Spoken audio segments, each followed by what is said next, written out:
Hello. Hello. Hey. Hello. Welcome to Rock Players on the 17th of November. We have two more guys joining us any second now.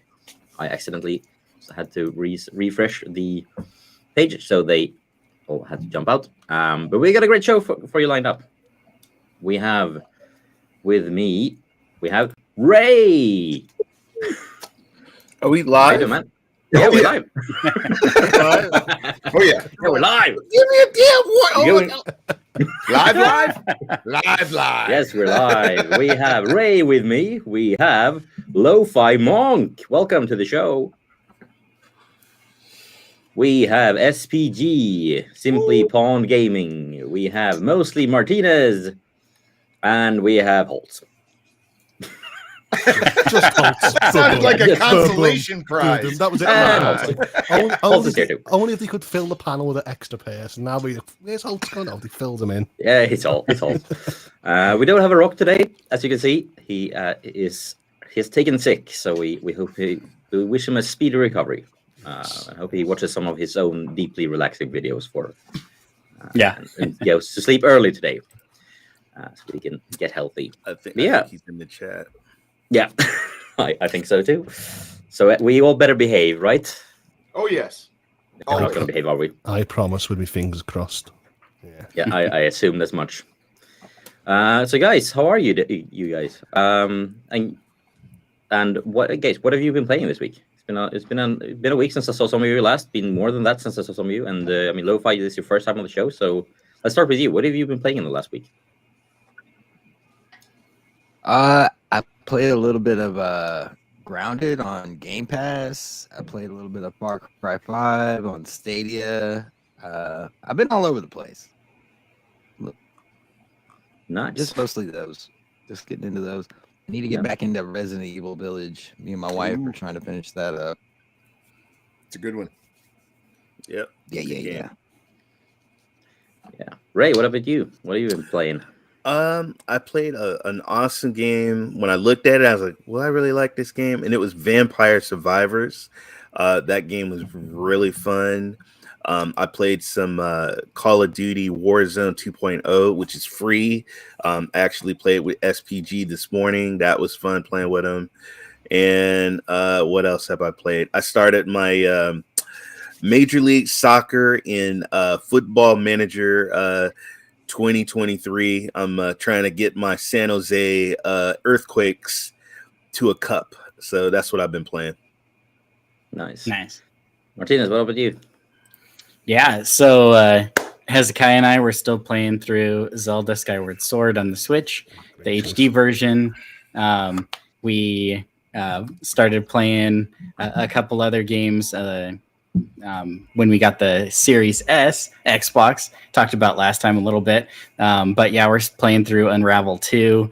So yeah, that's been a blast. It's definitely pretty challenging and playing co-op, especially with a 6-year-old. But that's still been fun playing through those games and jump back a little bit into Elden Ring. So I've been a glutton for punishment there, dying to like the practice bosses and stuff. So I've been playing that. That's been fun. And as far as gaming goes, that's definitely what I've been up to. Nice. SPG, what about you? Still going with that World of the Ring, or? No. I do have some DLC Shadow of War to get to, Blade of Galadriel, as a matter of fact. But lately, though, as Ray just said, I played a little bit of Call of Duty today, Warzone 2. It's a lot of fun, a lot of different modes. So there's usually, you'll find something to play and I think, in that. But also Marvel Snap has been just so addicting, man. Been loving grinding through the season passes and trying to unlock all those cards, man, and get a competitive edge. But it's a lot of fun. That's what I've been doing lately, man. Nice. Holtz, what about you? I finished God of War Ragnarok in about 23 hours. What an epic game. That quick? Yeah, that's great. See, I don't really play much games. I take my time, but when it's something that I'm really, really hyped for, I don't put it down. So I just plowed through it, and I just felt epicness. as I achieved something. So I finished that. That was the first thing I finished this week. I jumped into Sonic Frontiers, had a little go with that, and then I seen the nominees for the Game of the Year award. So I thought to myself, I've never played Plague's Tale Requiem.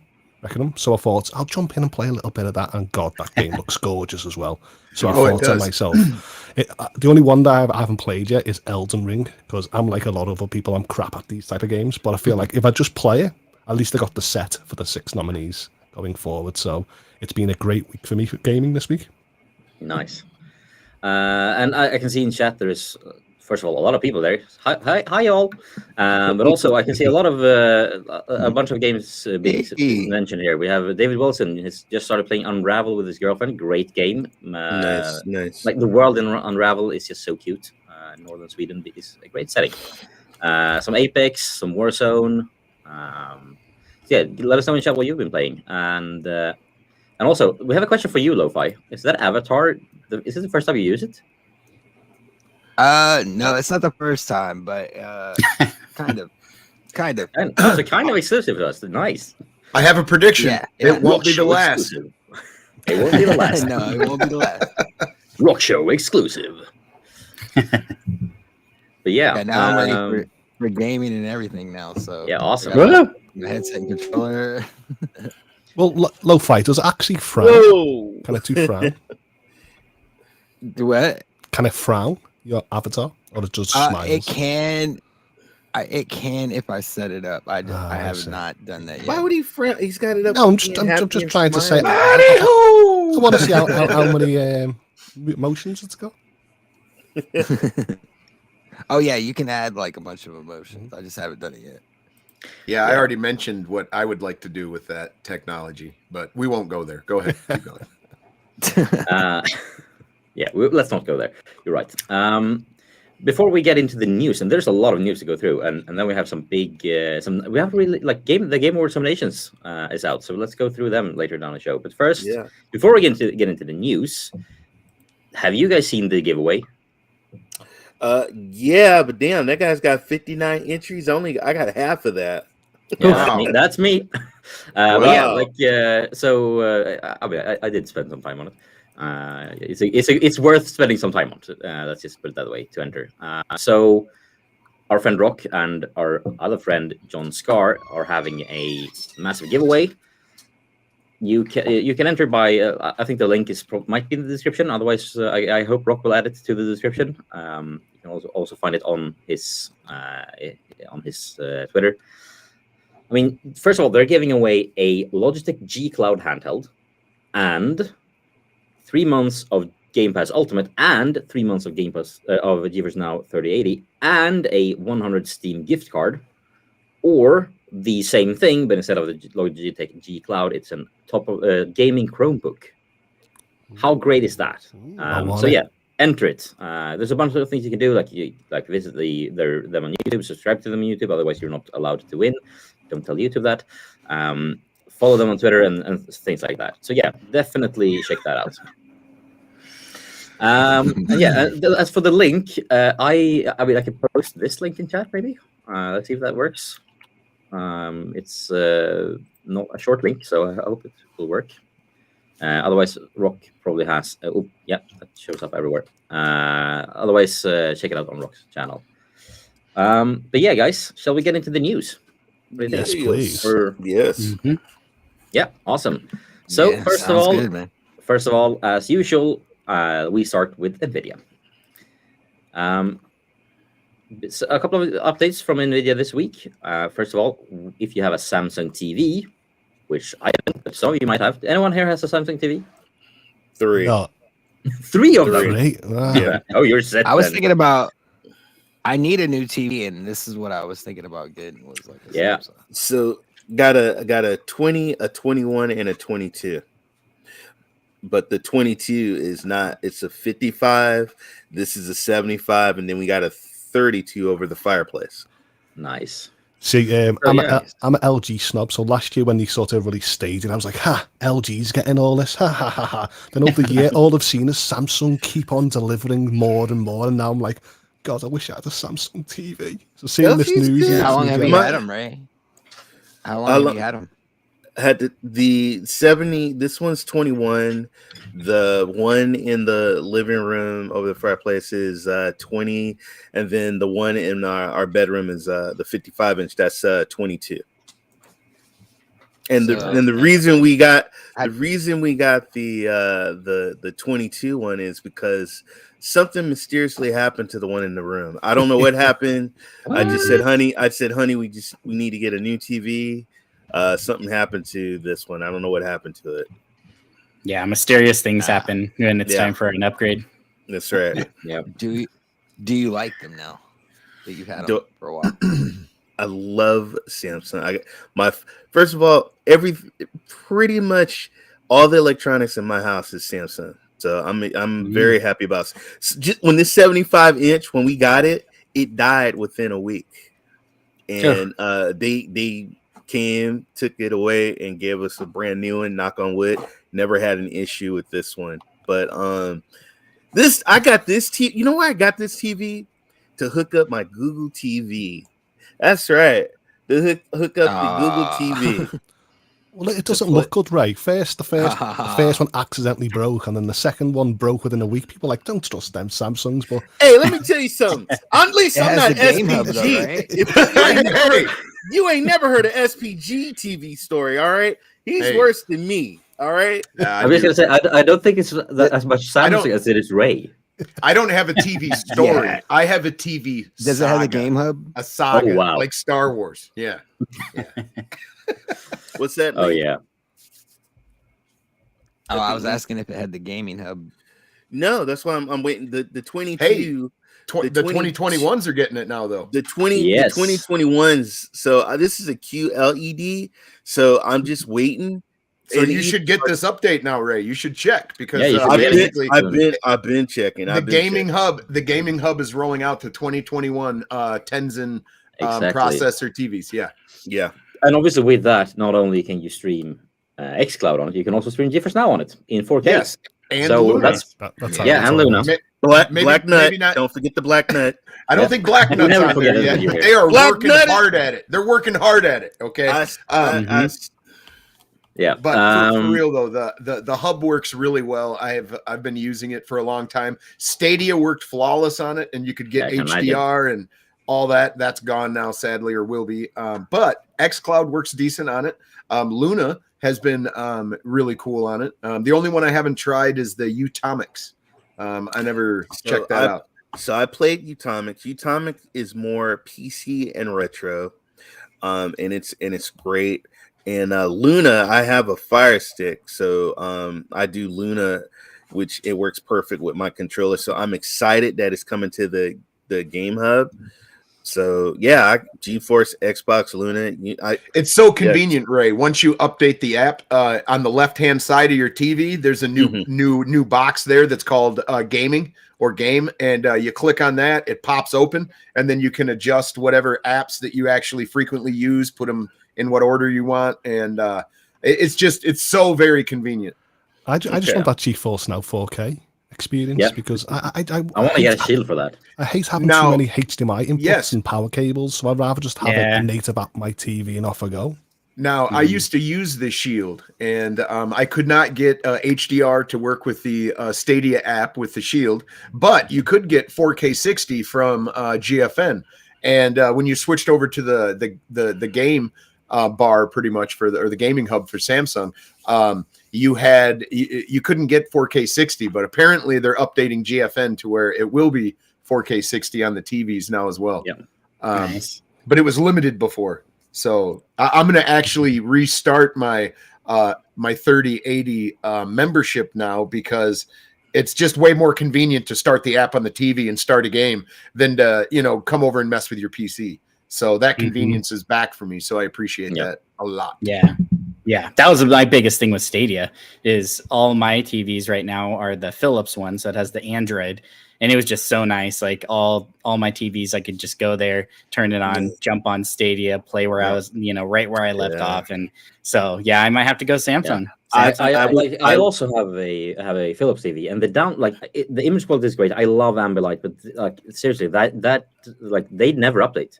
Like, Yeah, I'm still it's stuck. true. I'm still stuck on and like the No, early right, versions of Android or like the Android base 10. that it came out with. Yeah, it never up. Yeah, no, yeah, upgrades. exactly. Yeah. And like I think it was like 3 weeks after I bought mine, Google was like, "Yeah, now we're rolling out this new update for it, and like for everything that can support it. Like I know the CD could run it, and like that update has like profiles for each user.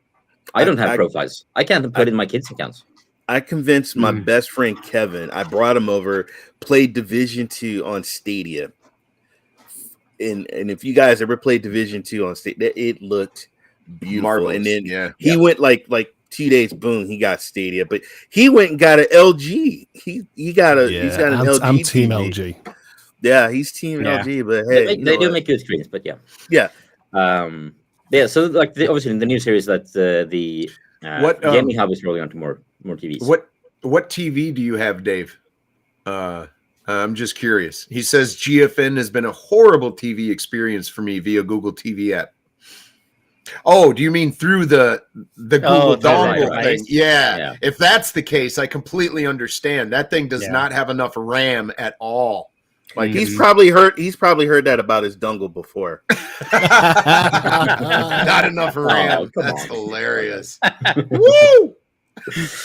Yeah. Oh man. So we went there. Yep. But anyway, so there was also some games coming, of course. We have 10 games coming to GeForce Now this week. First of all, we have Warhammer 40k Dark Tide. And if you pre-ordered it, I think you can get it a little bit early, as on GFN as well. Anyone here going to play that on GFN, or are you sticking with the xCloud version? Or... Game Pass, because it's going to be free. Yeah. I mean, you have to pay the cost of admission, of course. It's not free, but... Yeah. I know some people that hooked me up, so I'm happy either way. Nice.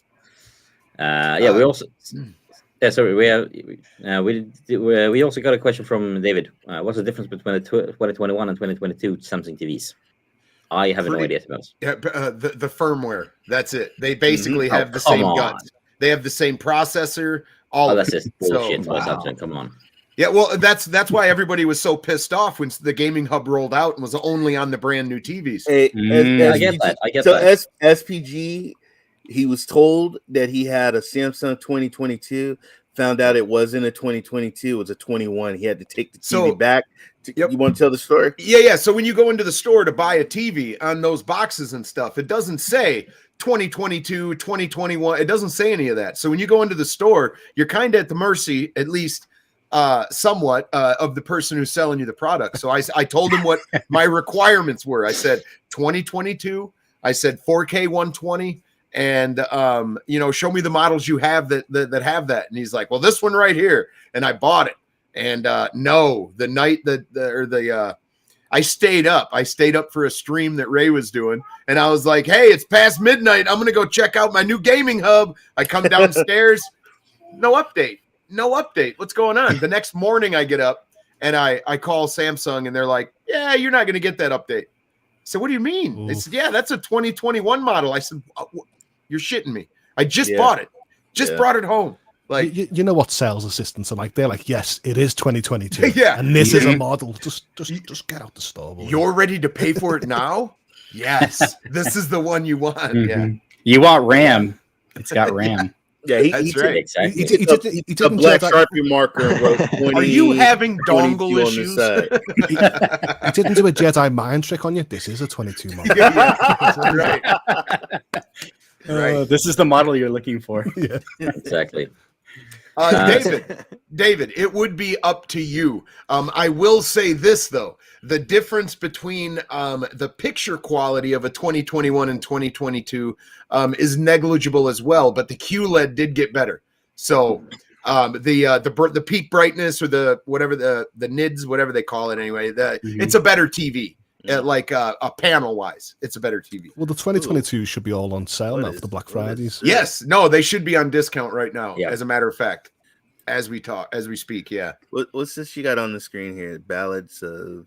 Yeah. So apart from obviously the Hongye. big, apart from the Warhammer game, we have the Ballads of Hongye is coming to GeForce Now this week or today, which is a unique city builder strategy game, which seems just down my alley. So Chinese it seems quite a like Chinese setting. We build a thriving city and revive the county, so you discover a unique story. Mixed reviews, but it looks kind of nice. I like city builders, so I'm down. Mhm. Yeah, it looks really cheap nice as well. And like just €8.50 right now, so a $9.99 title usually. Might be interesting to take a look at. We also have Bravery and Greed, which is a like beat 'em up games. roguelite. I like games like that, but they're so complex. Like you have to like I love learn that. so much to. I know it's great. Does this look like anyone's kind of thing? Bravery and Greed. I would give it a roguelike try. I mean, it depends on the price. It depends on the price. The price is $19.99. I see very positive reviews. Yeah, very positive reviews. And obviously up to 4-player co-op, which is always fun. It seems like a great couch game. Yeah, I give it a try. Whoa, what is this? This is Terracotta, very positive reviews as well. Which is a puzzle game. I figured it would have been a pottery game. Yeah. The very handcrafted art style. Looks kind of good. $15.99. Also out to I think it's released. Yeah, it was released just earlier this week, so it might be worth taking a look at. Evening Case Ball. We have, of course, the big one, the Warhammer 40k Dark Tide. Yes, played it, loved it. Yep, it was a lot of fun. So that's something to check out. We have Frozen Flame, which is a exploration and survival adventure set in a dying world of dragons. Cool. So all I wonder is, like, can you ride dragons then, or that would be awesome.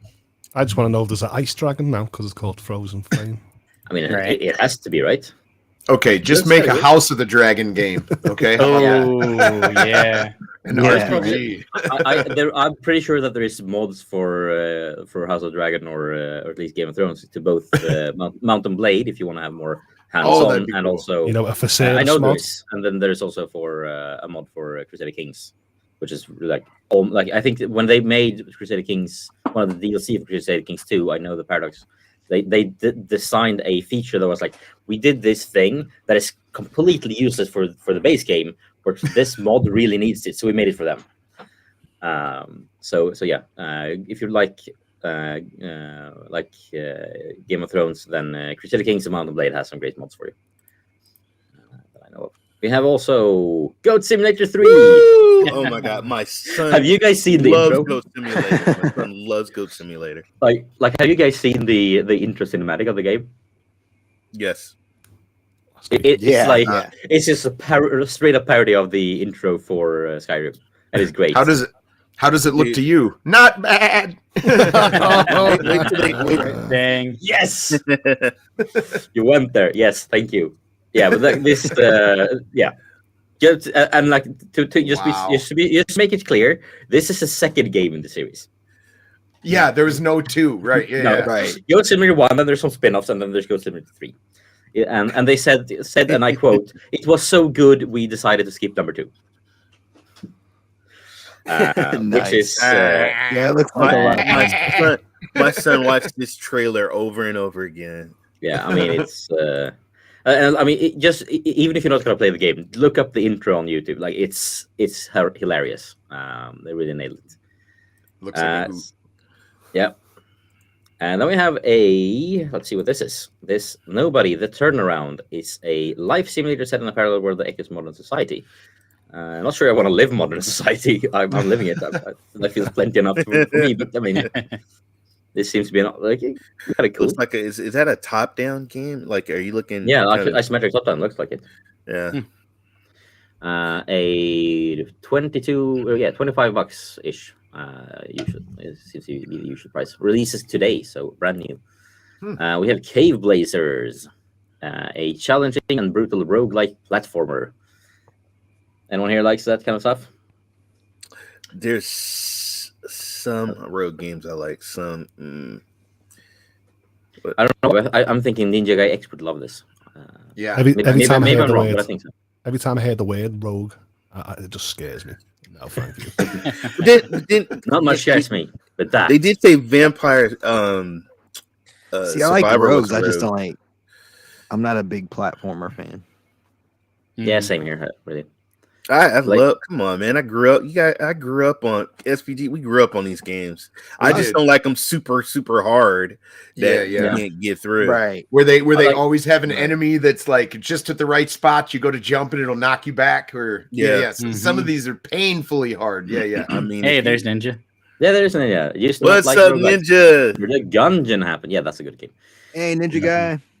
I mean, if you grew up like back in the 80s and you played Nintendo, All your games looked like this this. is Yeah, what yeah. the game. That was like, oh my god, the graphics! Mhm. Oh my god, this is Yeah. so. I mean, I grew up with PC gaming and Yeah. in the 90s, so I played like Age of Empires. Yeah. So, Well, the problem was Mhm. back in the day, I was actually good at these games. Now I'm just like, no. Hey, Crap. Castlevania, like Castlevania, Mm-hmm. Kid Icarus, Yeah. or You know, I played a little Halo Wars the other day. Kid Icarus. whatever. Yeah, Moving this on, game yeah. actually isn't too bad because if you notice, like as he was kind of going through, there's like spikes on the ground, but not on the ceiling. Kid And Icarus. that is Oh, what but- gets you. In When you the have like higher the levels, at spikes least, on the though. ground and the might be ceilings. there. Might be there later. Yeah, that's true. Yeah. So we also have The Darkest Tales coming, which is action platformer adventure. A brave looks teddy kinda creepy. bear. Yeah. A brave teddy bear heads into the far side of happily ever after to rescue his owner, Alicia. Yeah. Probably not going to touch this myself. But So first the and- teddy bear had a looks picnic, really now he cool. has to go on a mission. Beautiful. Yeah. I love the. Oh my god, look at that loaf The of mission bread. into the bushes. Yeah. That's a big I mean, picnic. it looks really good. Look, it reminds me a bit of Unraveled, but a bit Unraveled but dark. Mm-hmm. Yeah, it looks like the art design could be very, very cool, man. Yeah. Mm-hmm. I love it when That's you really fun. when you have enlarged backgrounds like that that look Yeah, that so detailed. good. Yeah. I agree. We also have The Tenants, which is a city builder simulation game. Become a landlord and deal with problematic tenants as you build your rental property. Ray does that in real life. He don't want to. Yeah. He don't want to play Yeah. that shit. He don't want to do that. Just because I'm PTSD. I'd like to see Jeff stream that one. He'd be like, "Oh, the pandemic hit. You're screwed." Hell no, I don't want to play that game, man. Nah. No, it So looks yeah, interesting. it's though. looks kind of like the Sims meets management game. Yeah. Could be fun. So yeah, those are Whoa, games what coming. is that? yeah. Giving head? I don't No, know. never mind. Nope. We don't want to get blocked from YouTube. Thank you. In other news from GeForce Now, there's a new season of Rumble Wars, which is available free to play, available on there. And That's fun. Have you tried that, Bjorn? I haven't. I it's barely actually had time pretty to touch anyone. I should probably do that. actually played with Jeff. Me and Jeff teamed up, and he had my back, man. I was getting teamed, and here comes, I got you, Ray, I got you, and he helped me out. Yeah, it was pretty fun. Pretty fun. I'm Cool playing power that. ups. Cool power ups and stuff. I got you, Ray. Oh, I died again. I got you, Ray. Oh, I died again. I got just stay on the floor. Just Yeah, and also last chance. This is the last few days to snag the for like the cheap price of GeForce Now. 6 months for all the cheap. It's a So if great you deal. don't have that, then yeah, it's a great deal. So if you don't have GeForce Now, just grab it. It's great. Now, is there any deal? yeah. Is there any deal on the 3080 tier for 6 Oh. months or a year? No. No. But there is Oh. Black Friday coming up next week, so you never know. Eh. I honestly I have no idea. I'm just guessing, but I mean, You can also buy gift cards. You can buy gift cards too. it'd be terrible Yeah. to edge your bet on getting the priority. Then Black Friday comes and there's a 30-80 and you're very hard. No. yeah. And then that's all we had from GeForce Now for this week. That's right. but That's right. Ninja guy John Scar did. He did stream the teddy bear game. Yep. So that's a great way to take a look at it. Moving on, I'm just going to do a quick update from this article. xCloud on PC and Mac now has support for Rumble controllers. Boo. Yay. Oh, Everybody needs a little rumble. I hate Rumble, you know what I mean? It just drains your I like battery. it. There's no fun in it for me these days. I remember in the 90s, everything was Rumble. I just love the Rumble pack. I love everything. Now it's like I just turn Rumble off. I don't even care. But man, the rumble, like the rumble Yeah. in the PS5 controller. Ooh. No, you're actually playing a game and it goes to a cutscene and all you hear is your controller going. Yeah, I mean, it has to be too. See, I too noticed. aggressively, but, I noticed playing XCloud on the phone app, it had Rumble, and it Yeah. was like, "Whoa, what's going on?" And then I went back to PC, and it was like, "It's not there." So, like, Yeah. I kind of enjoy it. I like the Rumble. It, I grew up. it helps with pull Rumble. me into the game, you know. Yeah, and David, Yeah. a rumble controller is basically just a controller that can vibrate when the game tells it to, like when you get Yeah. hit, for Don't example, don't or say when you it shoot like something. that. Don't. It's one thing that I always go to the settings and just turn it off. Accessible, turn It's it basically off. it's basically when your controllers also become a sex toy.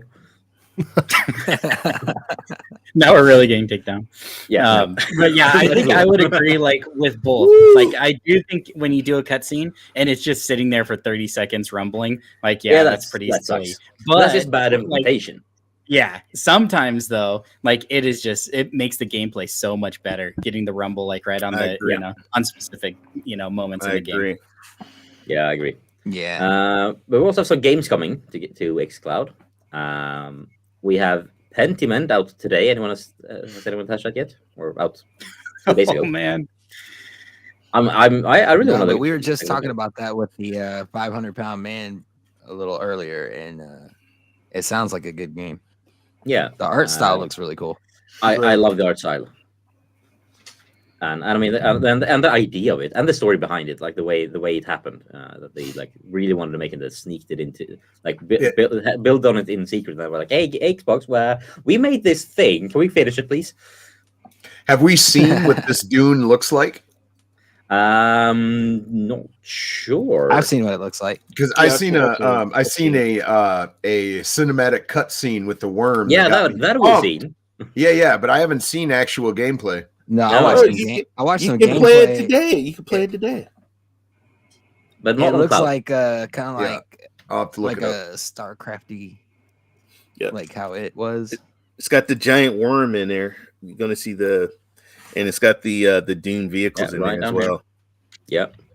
But we also it have looks out cool. Somerville. Somerville is out on cloud as well. Mhm. Sci-fi adventure. Yeah, I want to play that.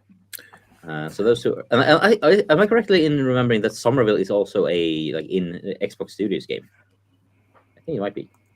I know Pentiment is. That's Obsidian just doing Yeah, a I think quick it thing is. in between things. So I think Somerville might be another studio doing one of those like smaller projects in between big games. Also, we have Dune, not coming to cloud. I know but it's, Grounded. Grounded was an Xbox studio. yeah, also Obsidian, I think. Obsidian's doing a lot of things. Yeah. Mm-hmm. They're busy. They have a lot gameplay. of They have a a lot of gameplay big games, trailer too. now. Yeah. So that's Oh yeah, for Dune. Yeah. we also have Ghost Lore, Oh, East Punk action RPG where you fight monsters from Southeast Asian folklore. I think this is out on cloud too, right? This says PC only here, but I think I saw it on cloud. Or am I Sometimes when they say it's coming to PC, they'll throw it on the cloud. I've noticed that, but yeah, it's annoying. But Yeah, and you just gotta Yeah. look. just tell me, damn it. And we have Lapin. I saw Lappin. I saw Lappin in the cloud. Yeah, that's on the cloud. It's even for once listed as cloud as well. 2D platformer. That looks fun. Yeah. That's the rabbit one, right? Yep, that's the rabbit one. 5 rabbits used to live under a park. That's a Construction preview. first That's completed. No, it's a full. Yeah, the full game's release. not complete yet. Oh, it's not. It says full. It doesn't Sure, say 'cause preview. I'm- Ghost Lore says preview, but left on doesn't say preview. But it might on be. the- It might not when be you're done on the anyway. X cloud, like, yeah, when you're in the menu, it tells you the game's not complete yet. Oh. Interesting. Yeah. Yep. And then we have Norco. That is a game I'm interested in. Basically, you're in the South, futuristic New Orleans. You're in the suburbs of New Orleans, trying to find out who killed your mother. And yeah, We have a French lesson from Ninja here. Lapin is bunny, lièvre is rabbit, or however you say it. Ooh. I don't speak French. So while it's named bunny and you play rabbits. So yeah, Apparently, the developers are not French. I take it. Gungrave. Anyone gonna play that? That looks. Just that picture alone makes me want to play it. Right. It's a really good promo. Right. Yeah. Yeah, I saw a case ball in the chat Yeah. was excited about that one. Yeah, it's a good Yeah, that's one anime. of the It's games a good like, anime. you know you're gonna play it. Yeah, it feels like you know you're Devil gonna play May it and it's gonna Cry, make you but feel like a badass. yeah, Yeah. Devil May Cry vibes, heavy ones. Insurgency Sandstorm coming to cloud and console. That's a shooter, right? Yeah, SPG. That's another one that you could probably play with a bunch of guys, co-op PvP. Yeah. And Gungrave is coming Monday, right? I think. Yep. Yep. But yeah, you were gonna say SPG. What? Insurgency. Yes, You excited? Sandstorm. Yeah, I have it. I actually got it free on Epic Games. It was one of the free games. Oh, right. Hope you guys claimed it. I think I did. I haven't touched it, but I think I did. If you didn't, you can play it on xCloud. Yep. Woo. Then we have Soccer Story coming November 29th as is Insurgency. Physics-driven adventure RPG about playing football. And I think that kind of sounds fun. I went straight to my childhood and I watched the Especially- Hurricanes. Especially if your cartoon. soccer ball is named Wilson. Solve be amazing. puzzles with your Wilson! brain and your balls. I'm gonna name mine It's David right up Wilson. Ray's alley. Yeah. I think I'm gonna name Swoop my in like Batman. yeah, I'm gonna name my soccer ball Sounds like a David Wilson. special. Who are you? It sounds like A a special cyborg. OnlyFans stream. There we have him, David Wilson in chat with a football. We also. So I mean, I think I remember seeing. I think I followed him on Twitter for some reason, and yeah, it really looks. I think wasn't this a game that was coming? It's supposed to be coming to Stadia as well, but then they had to. Yep. Then they had to not do that apparently. Warhammer 40k Dark Tide coming November 30th to PC and only, so not cloud and not console.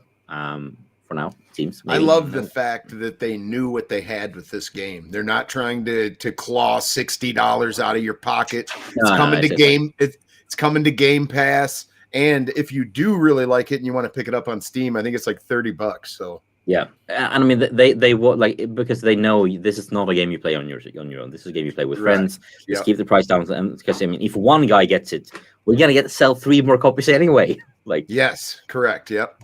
It's good marketing, really. Kind of like when what Hazelight did with A Way Out and It Takes Two. Like, just buy one; it's kind of cheap. Then you can get a free copy, and then you can get more and more people to pay it. Well, it reminds me, not exactly, but a little bit like Extraction. When you could, if you bought the game, you could send somebody an invite to like play the game with you for free for a while, or whatever. You could invite people to it. That's pretty cool. Mm-hmm. And then obviously, if in case you missed it, already available, we have Vampire Survivors, which Ray you mentioned is playing. It is nominated this year for a couple of awards, and it is an amazing game. I liked it. You guys will have fun. Trust me. It reminds me when I watched Ray play it on his stream the other night or the next morning, and it reminds me of a Gauntlet type game. It kind of looks like Gauntlet. You're running around the screen. You got a whole bunch of sprites going on and stuff. But I really loved the retro feel of that game. Watching him play it, I'm gonna have to check it out. I think we're gonna get back into that one a bit later in the show as well. Some Elder Scrolls Online content coming along, as well as some Dead by Daylight thing. Multiversus getting some perks if you have Game Pass Ultimate.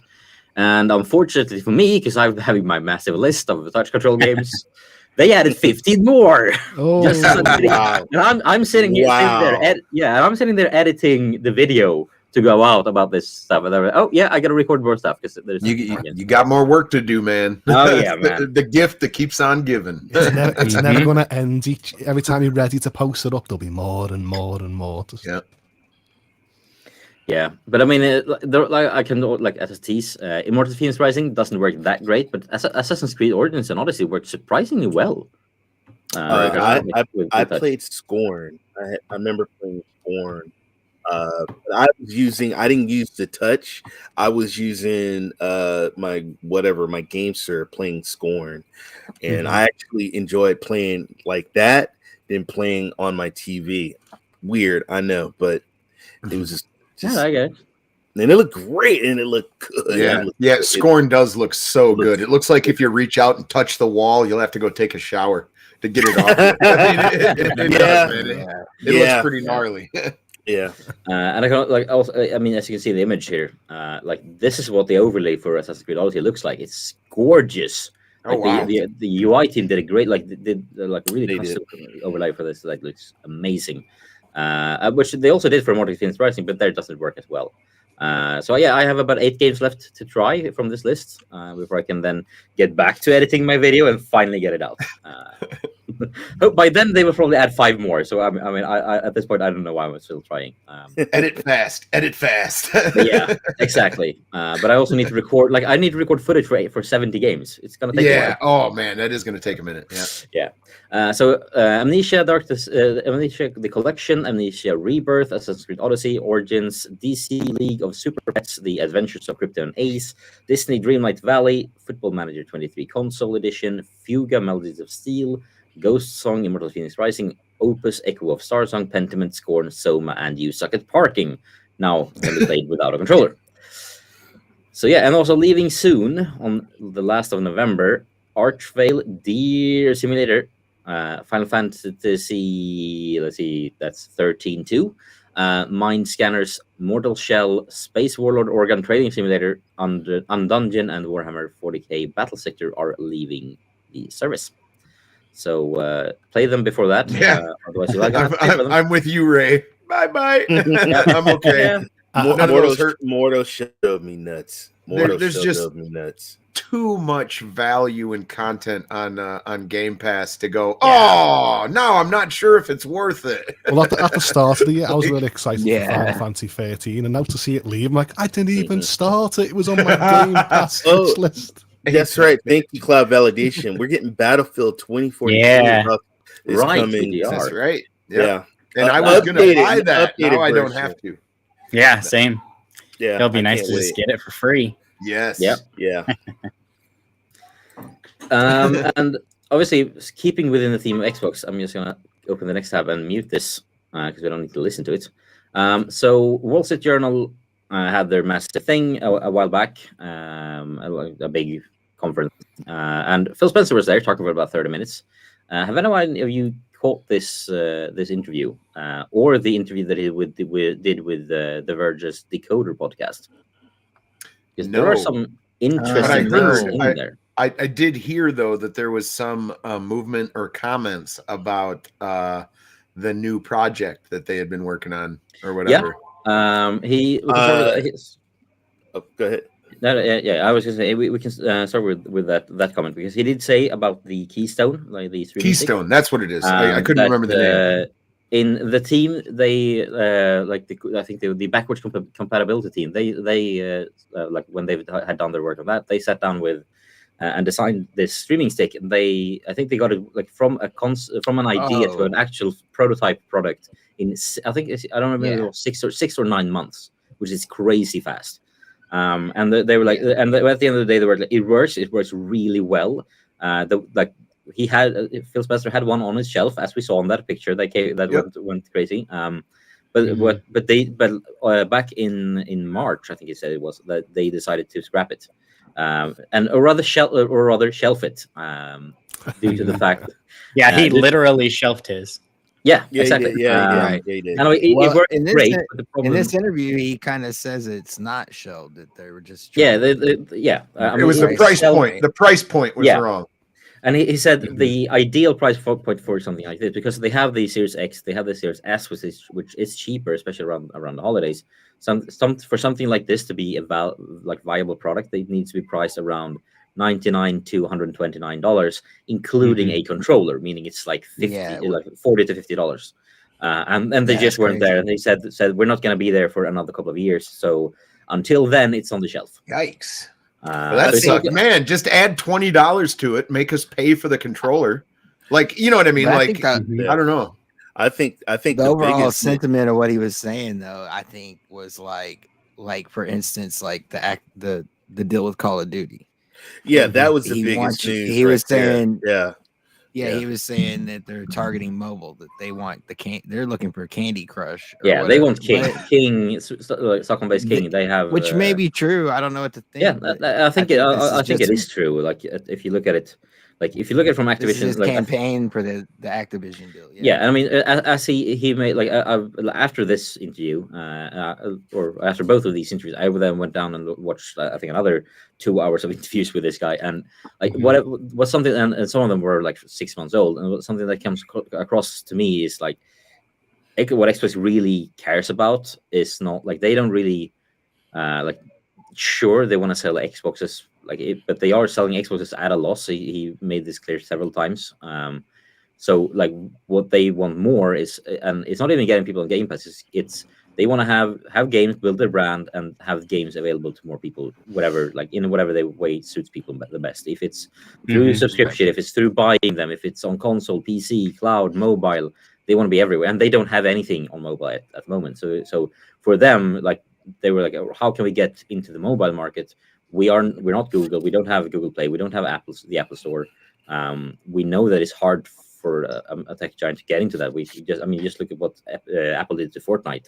They kicked out the biggest game of the service. They just kicked it out because they couldn't agree. So he was like, yeah, we need to find a way to create our own mobile storefront that we can monetize by ourselves. But I would we need say, to find and we also need to have a developer who can make mobile games because we don't. yeah. So Call of Duty Mobile and Candy Crush, that's what they're after here. And that alone is yeah, but worth I the would price. say even beyond all this, I think the future of like where the money at is in gaming is microtransactions. So like Yeah. if Call of Duty got pulled from PlayStation, like that's a whole part of the market where you're not getting microtrans. Like why would they? It's Yeah. gonna stay there. I mean, It's gonna stay there. yeah, and they said like just what we did with Minecraft. We want to have Call of Duty is going to be treated like Minecraft. It's going to be everywhere. Well, Yep. I love the cloud, and if they release something like this, it would just show that they're investing in their cloud, and that would excite me phenomenally. But hearing that it could be a year or two away hurts my feelings because I want that Stadia replacement. And let me tell you, I've been out there. There's not one. There's not one. What he did say was they instead, like that team, after they shelved it, went down and worked on the gaming hub with Samsung.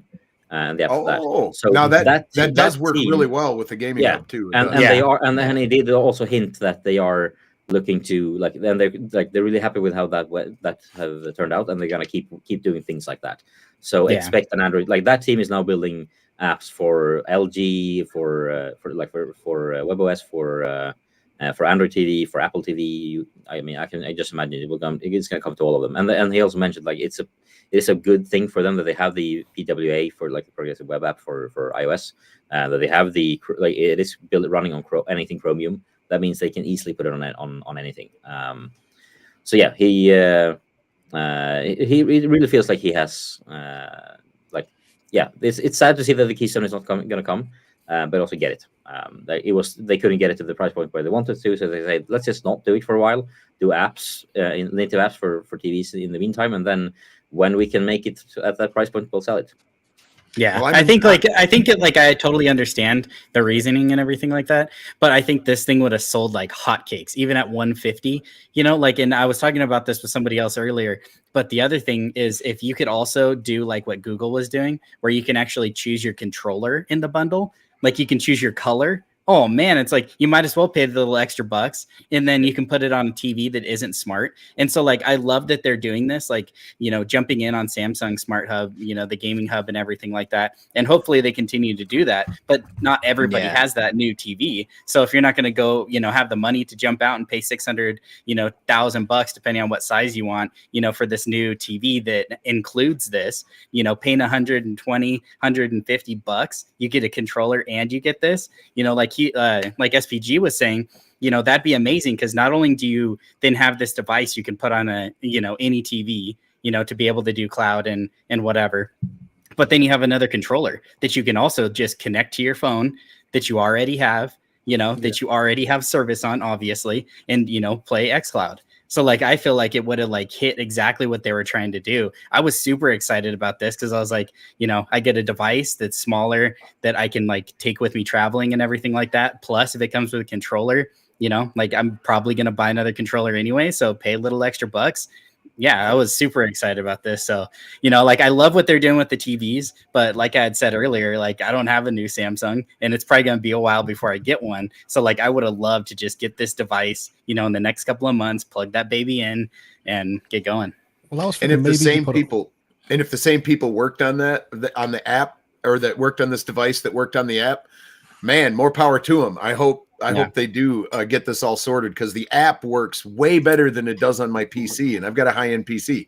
So like they did something with the data behind the scenes on that. So well, I was actually thinking maybe they've actually waited for people's internet to catch up, because the people that they're marketing to maybe have got entry TVs but still have low internet bandwidth to actually run xCloud. So maybe they're waiting for the perfect balance between a customer that can afford this plus the internet to run Game Pass Cloud. Yeah, and I mean he Phil Spencer also says in the interview, to jump back to the acquisition part, that it like they are. It is considered like they in their in his eyes, it's looking good for getting approval. So while it still might take another like 6 months to a year probably to sort it all out, but it seems that it will come. It'll probably go through according to him. But yeah, like I can really recommend, like if you have 2 hours, definitely jump into those 2 interviews, the Wall Street Journal one and the one with The Verge. The Verge one is available in both written form and on as podcasts. So definitely check it out, because it's really interesting. He even talks a bit about very short, briefly about the Stadia team as well, and Stadia, his idea, because this has obviously happened after the closing of Stadia, so they it obviously comes up. I'm trying to find the actually just Stadia, search for that. Oh. Yeah, I think like what you're saying, in the past 6 months, Phil Spencer has been actually on a lot of interviews, even like with smaller channels and stuff. And if you go and check out some of those, like even they're like 30 minutes, like real short, like Phil Spencer is definitely very transparent in his views and where he thinks things are going, which obviously he has a big say. And so like it is pretty cool. Like in the past 6 months, he's been out there, basically preaching Xbox and where he wants it to go. And it's been really cool to see. Yeah, and as it says here when he's asked about Stadia, they come like so we just also Google shut down Stadia. That was a big bet into game streaming. They made a lot of noise. I don't know what they were doing. It's Google. They launched things. They shut them down all the time. From your perspective, trying to build a streaming product, having Xbox, seeing a huge competitor come in and then leave, what did you take away from that? What did you learn from that? Phil Spencer then comes back with, I always learn when other teams are building new games, new genres, and new business models. I have a lot of friends who worked for Stadia, and they were there at the beginning of it. I love the technology investment that they made. I thought they did a good job building out a cloud platform, and the hardware they had was strong. And then he goes on to talk about the fact, like the extra steps about having to have to buy a game. They should have had a subscription. I mean, they did have Pro. I think he thinks they should have done something like Game Pass. Seems like, which is, I mean, fair play to him. They did that. It worked for them. So I mean, maybe he's right. I don't know. But he, I mean, some good words be thrown towards the Stadia team there, that like they really impressed about it all. And then he goes on to being asked about white label, which he kind of dodges around, and instead they go into VR for some reason. Would have been much more interesting hearing about like what Xbox's thoughts about white label streaming. But they lead with that part of the question. They just goes, so about VR, guys. Yeah, a great interview, guys. So you really check it out. But yeah, do you guys have anything you want to add about Xbox before we move on to the next story? Then let's move on. Hey, we didn't see if Lo-Fi nodded or said no. No, that's true. I'm sorry. I think you're muted, Lo-Fi. Just saw his lips. No, I'm here. Yeah, I saw your mouth move, but I didn't hear you. Okay. Yeah. Anyone fan of Dragon Age? Yes. Oh yes, Yes. Dragon Yes. Age Inquisition and Dragon Age 1. 4 is still looking to come out in 2024. Last time I heard, but we are getting Dragon Age very soon in the form of a Netflix series. I'm just gonna roll the trailer in the background. So this is the animated team. Yes. Looks kind of like the. It looks The so first Dragon Age was extremely compelling. The story was to me, and I would love to see a movie or an animated show based on that world. I didn't even know this. And was you're coming. getting it six episodes, and I think it's even coming out in December. So I really soon. I totally love the anime format because I've watched sort of Devil May Cry and Castlevania in the anime format, and it just works so well. And especially with this lore of Dragon Age, I feel like this is going to just hype me up till the day it's out. So it's like basically it seems like a heist kind of thing, heist series. So a small team is going out after this blood magic relic, and it's probably not going to go well. I'm guessing. There's also some mention about like one of the main characters seems to be an elf slave, because obviously elves are slaves or outcasts in this world. You know what this reminds me of? This reminds me of on Amazon Prime. If you guys like D&D stories or anything like that and that type of animation, go watch The Legend of Vox Machina. There's a whole season on Netflix. It's that type of animation, and it looks incredible. So check that show out. It just reminds me of it. The type of animation they have. Yeah, it wouldn't surprise me if this is the same team that did like the Witcher Vesemir's backstory movie. Yes, that came out. Looks like the same art style at least. So I'm really excited. It's coming out in just a couple of weeks. So 6 episodes. Now Netflix is probably going to be dumped all at once. So looking forward to watching that around Christmas. And also David Wilson. Yes, Wheel of Time is great. Oh yeah, that's on the list. Definitely. Yeah, you have to watch it. See it. It's so good. The book is great. I would say it's a decent filmatization of the books. And season 2 coming. I don't know when. Soon. I think they started shooting it right after right the same day that season 1 started airing. They started shooting season 2. So coming soon. PlayStation has some games coming to the extra and the premium tiers.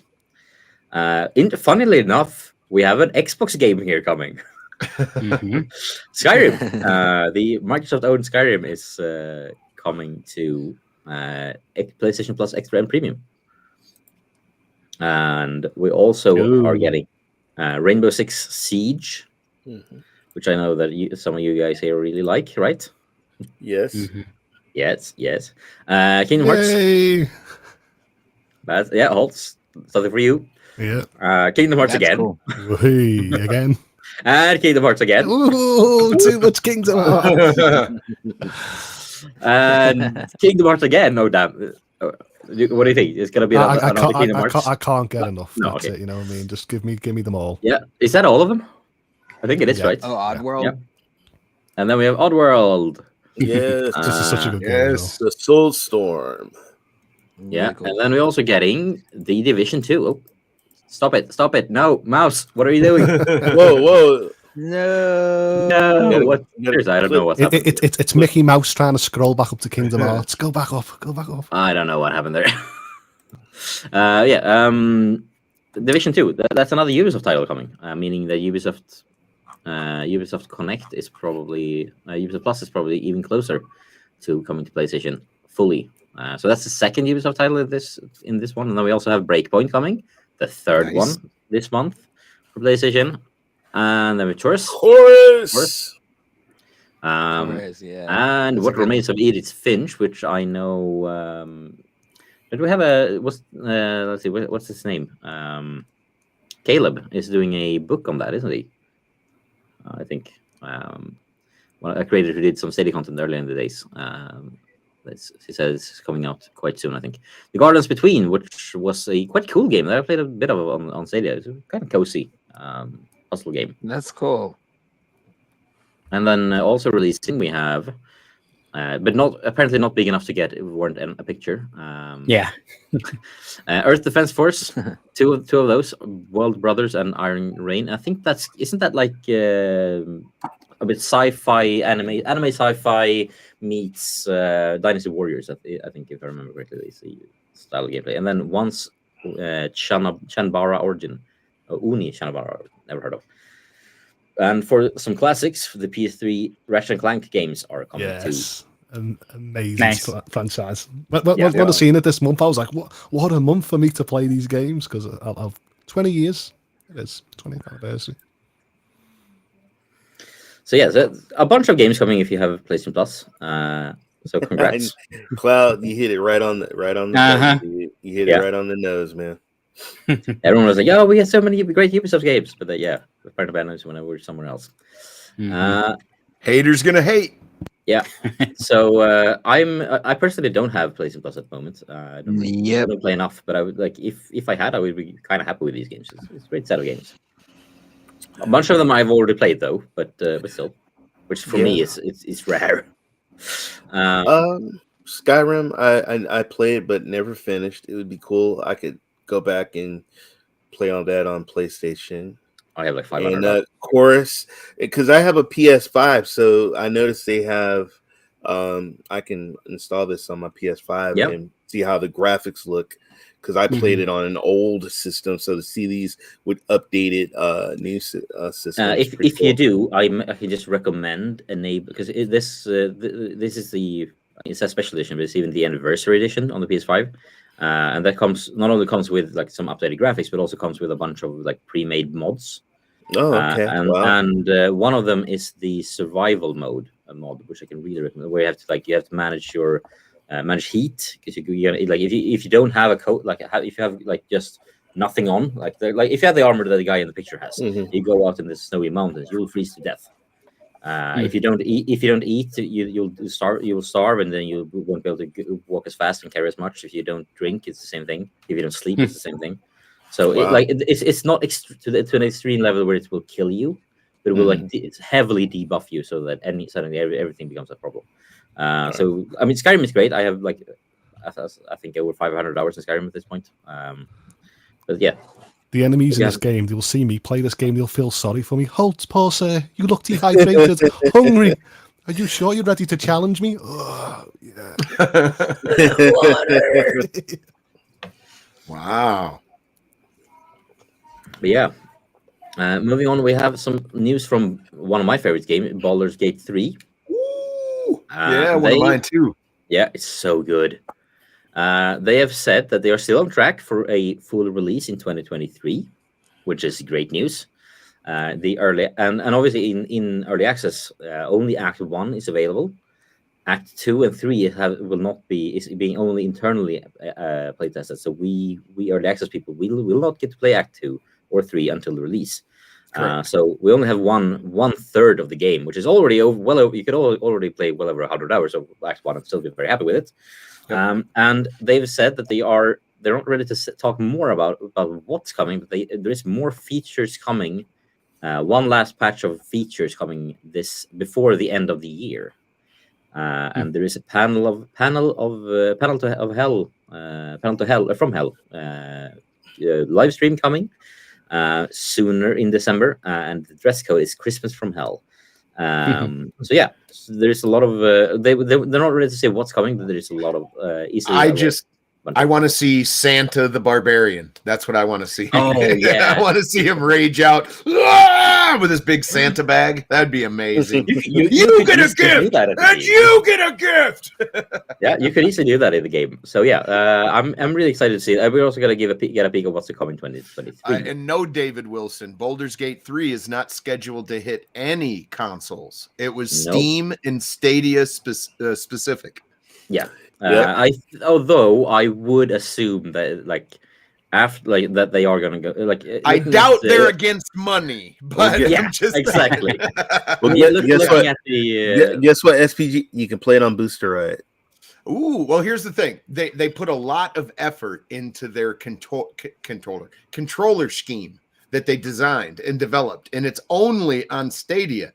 It was not Yep. on Steam in early access, so It's going to will be on Steam later, but it's not there now. Yeah, it will be Right. incorporated into the final build, and that got me thinking that they could probably port it to the other consoles fairly easily if they find that the money's there for it, you know. But it is an amazing game. It is an extreme like narrative-driven, choice-based game, and everyone should check it out. I've put 500 hours into it, and this reassures me because I've played through early access in evil ways, normal ways, and tried a bunch of things, and they're promising a new experience when the full game is released. So super stoked. Super and I mean, you have 500 hours in the first third of the game. Yeah. So as you're running around and stuff, there's a whole bunch of plot threads that just go nowhere because, you know, you've only got a third of the game, and there's certain options that aren't there because you've only got a third of the game. So it'll be very interesting to see what all is possible when the full game is released. Larian Studios is one of my favorite game developers. It used to be CD Projekt Red, but not anymore. Now it's Larian Studios. I mean, honestly, even with the like the debacle that was Cyberpunk, Larian is still outplaying them for me. Like I only played a little bit of Divinity: Original Sin 1 and 2, but I mean, just the way that they managed to capture, like, I mean, I don't play D&D, but I play a lot of other pen and paper role playing games. And the way they've really captured just the essence of playing pen and paper or RPGs in a video game, and you maintaining that sense of freedom is incredible. Like the fact that you can just pick up anything and throw it as a weapon I love it. Yeah. And then Divinity Original Sin 2 even took it a little bit further to where they're like cast water on the ground. Now electrify that water and you can hit multiple enemies, or you know, summon a totem out of the water or fire, and now you've got a little totem that can do water damage or fire. It's just very interesting. That just very great development. And early access, they take what you say very serious. If 60% of the people that play the game say, "Hey, this mechanic really sucks," it's very possible that on the next patch it'll be changed. They really do take feedback very serious.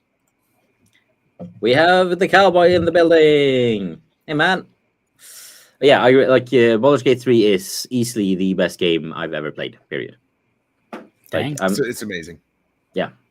So that definitely one, like it's the one game that makes me feel like, oh, since it's not out on GeForce now, I know it's on Boostroid, but like I might even, like, it's the one game that I will do everything I can to get to be like, if I don't have a way to play it when it releases, I'm gonna have to, I don't know, take a look. Well, there's literally going to be like 8 or 9 main characters, so each of the classes you'll be able to have your own, so you can make your own character and play through their entire story that you made up and chose for them, or you can pick from one of the 9 or 8 main characters that can become companions, and you can play their story to completion. So I've probably got over 2,000 hours left in that game to do when it's fully released, because I'm going to play through as everyone. I want to see what their stories. And it's like just simple details. Like if you go, like if you are a wood elf druid and you go to a certain place, you get completely different dialogue. Yes, and it's not just one line. It's like a complete. That's it's cool. like a completely different quest line almost. Yes, and they've done this for every single race, every single class has things like this all over the game. It's like the amount of writing in that game, and everything is voice acted. So the amount, like, they have thousands of hours of voice acting that 99% of people is never gonna see. I think what they did is they're evolving from Divinity Original Sin 2. That had a whole bunch of great dialogue in it. But the only problem is that it wasn't cinematic. Like, you're like standing way off, you know, you're not seeing the people's faces and stuff. But in Baldur's Gate 3, like any time you interact with somebody, it totally zooms in and you can see your characters running around, and it's just really cool. It's much more compelling visually than Divinity 2, but both games are fantastic. Yeah, definitely check them out. And I think Divinity Original Sin 2 has a mode, like a custom mode, where one player can be the game master and like spawn in enemies and like make up the story as you go along. Yeah, and that's the really base cool played. too. And I think they said that they are looking to add that post-release to Baldur's Gate 3. If So- they do that, I will be taking people on custom campaigns. You better believe Oh, it. yeah. You better believe it. I did when we had the Karen from the Clouds event. I did I did a 2-hour stream with some other people playing. Your Baldur's Gate 3. dirty little limericks. Yeah, I mean, we were like, there were 4 bards. We were in character the entire stream. It was amazing. I like made up songs that I sang live, and like it was great. And I mean, the fact that you can play just 4 bards, you just going on merry adventure is great. Yeah, Hell yeah. best game Yeah. I've ever played. The last story before we get into the Game Awards. Let's quickly show it. It's the Witcher 3 Wild Hunt. Woo! Getting a free next gen update, and Nice. it's also coming to PC.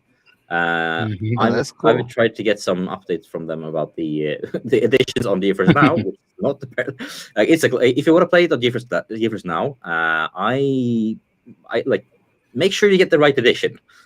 Either you can get a Game of the Year edition on Good Old Games, that works, or you can get the standard edition on Steam, that works. Not the other way around. I have the standard edition on Good Old Games. I'm not like I don't want to buy the game again, but to play it on GeForce Now, but I can't. I either have to buy the game again or buy the Game of the Year upgrade to play it on GeForce Now. And then even then, I'm not even sure if I buy the upgrade if it's going to be valid.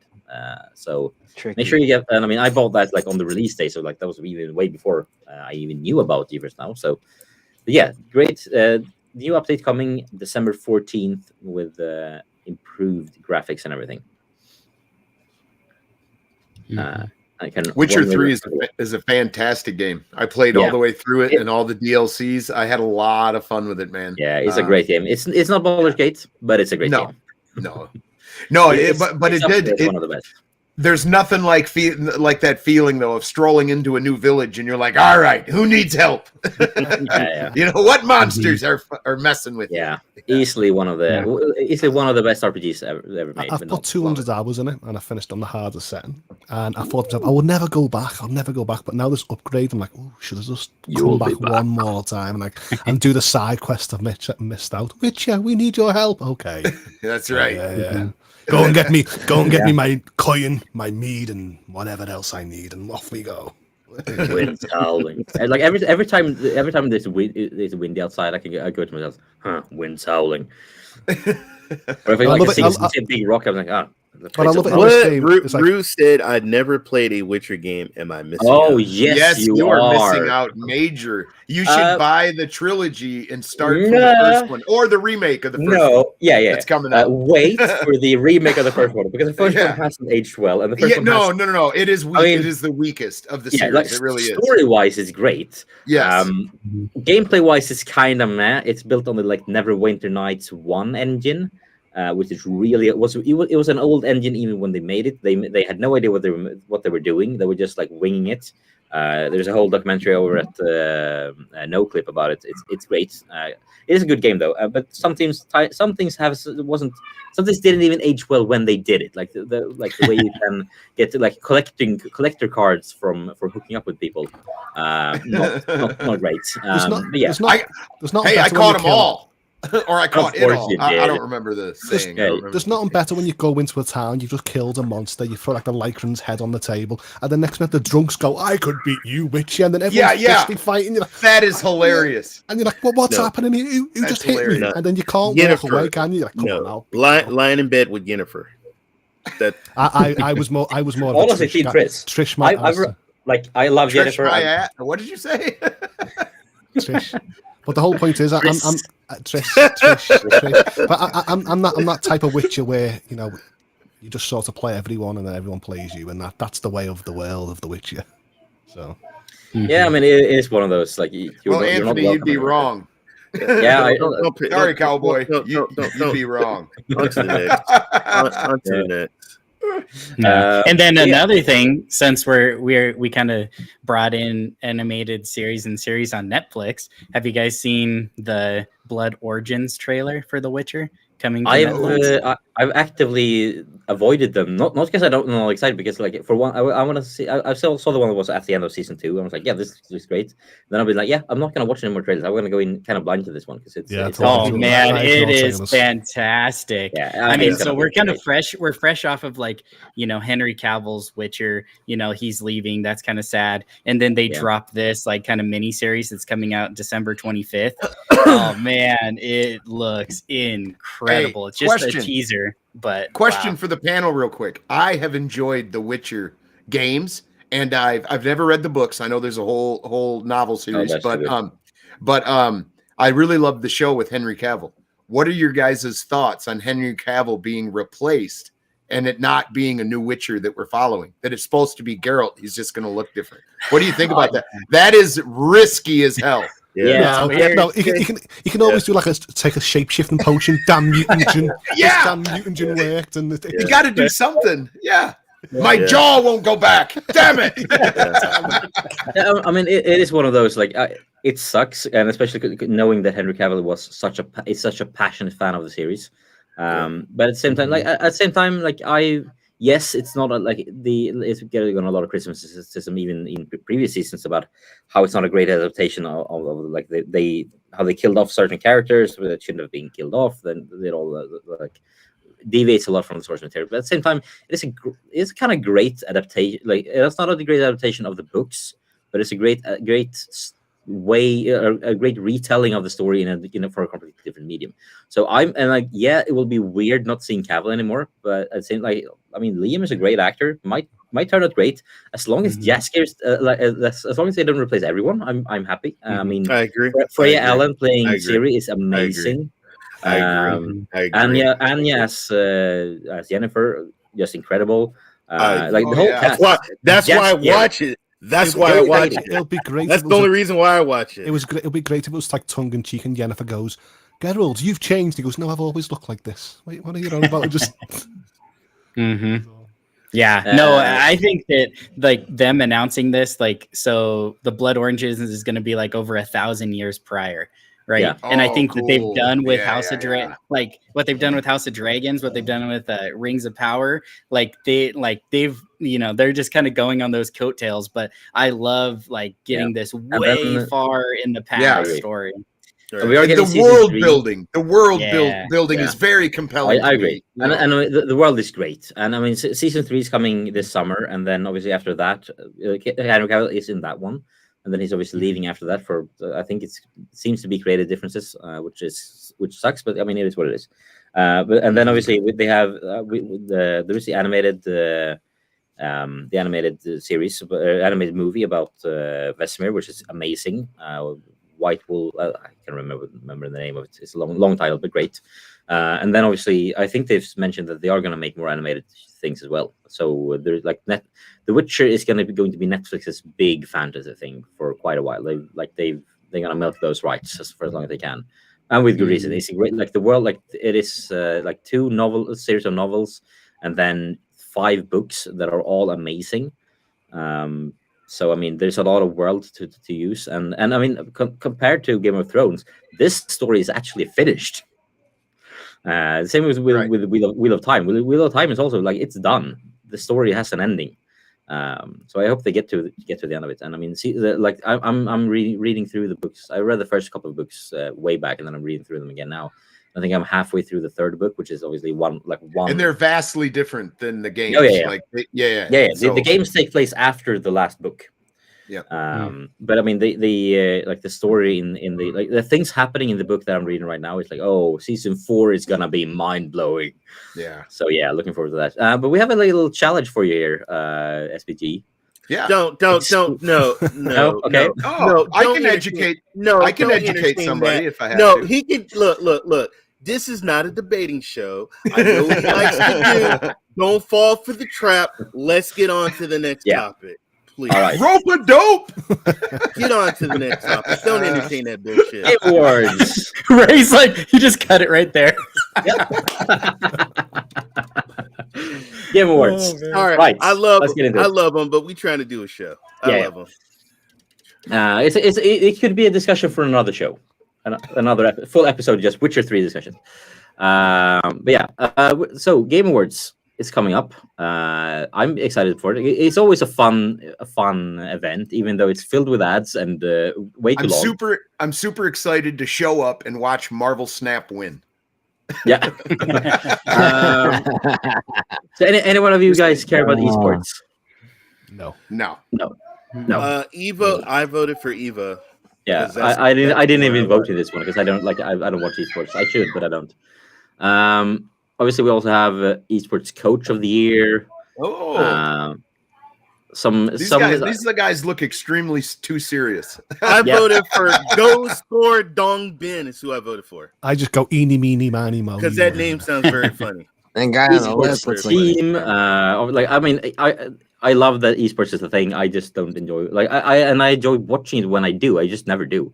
So I like for these just let me know if you want me to stop on any of these. Otherwise, we'll go through them a bit quickly so we get to the fun stuff. Esports athlete. Get to the meat and potatoes. Here we go. Yeah. So best esports game.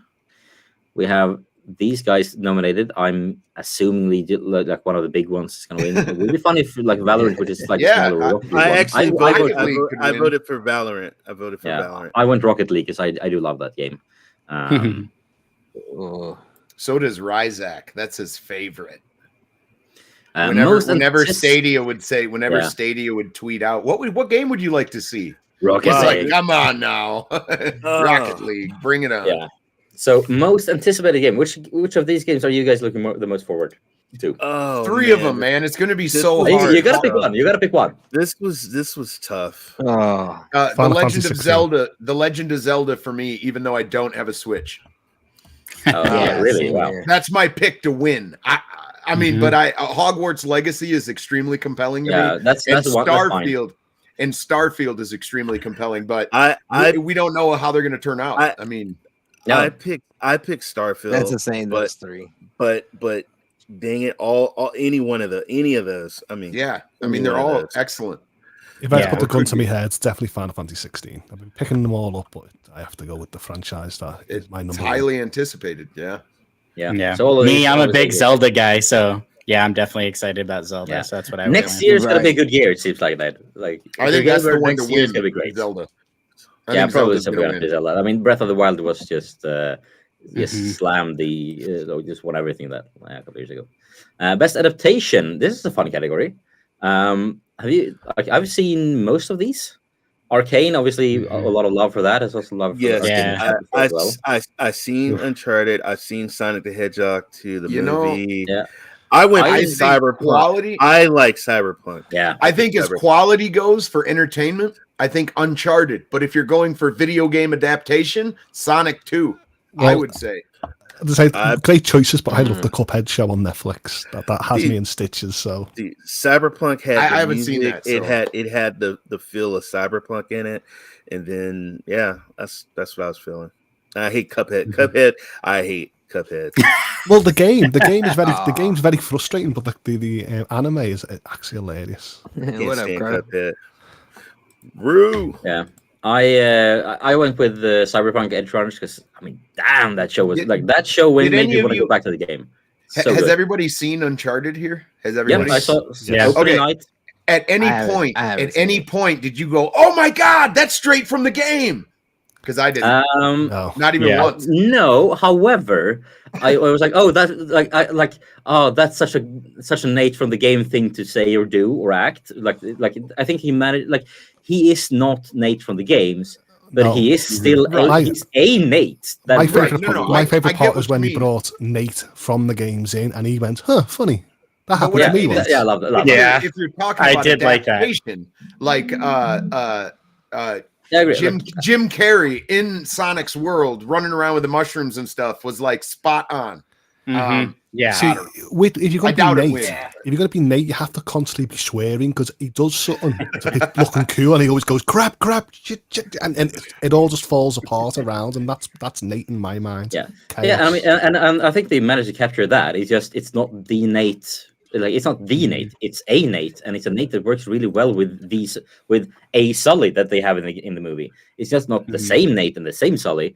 Mhm. But it's Nate. like it's Nate good in in a there. different way, and I Nate in hope the we get a second Uncharted one. face.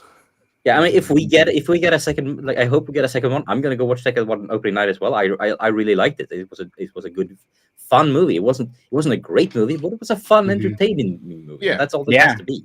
This will be interesting to see how this one goes for sure, because there's some definitely really good entertainment in here, and I think it really starts coming down to like fan bases, right? Because obviously Uncharted is the Sony and PlayStation fans, are definitely going to go for that one. I really liked Arcane. I thought that was an amazing, incredible show. I was very invested like on each episode, and then Sonic the Hedgehog, the first movie was great. The second one was even better. And then the cutscene at the end. Oh man, that was a great movie. Have you seen Martin? Have you seen Edge Runners? Mm-hmm. Yes. Yeah. I mean, Edge Runners was mind blowing. And it was. And then like at first, I didn't know if I'd like the, I guess like their take on the animation. But after like I was like 10 minutes in, and I was like, yeah, this is great. I felt the same way mostly. Felt the same way. To me, like I'm so used to like Ghost in the Shell or Little Battle Angel and stuff like that. So me, I was like, oh, it's just so generic in how they're sort of doing the world. I'm like, oh, it's not new. I mean, it was a great anime adaptation. It was a great adaptation of the game, but it wasn't as hyped as I'm used to, should I say? Yeah.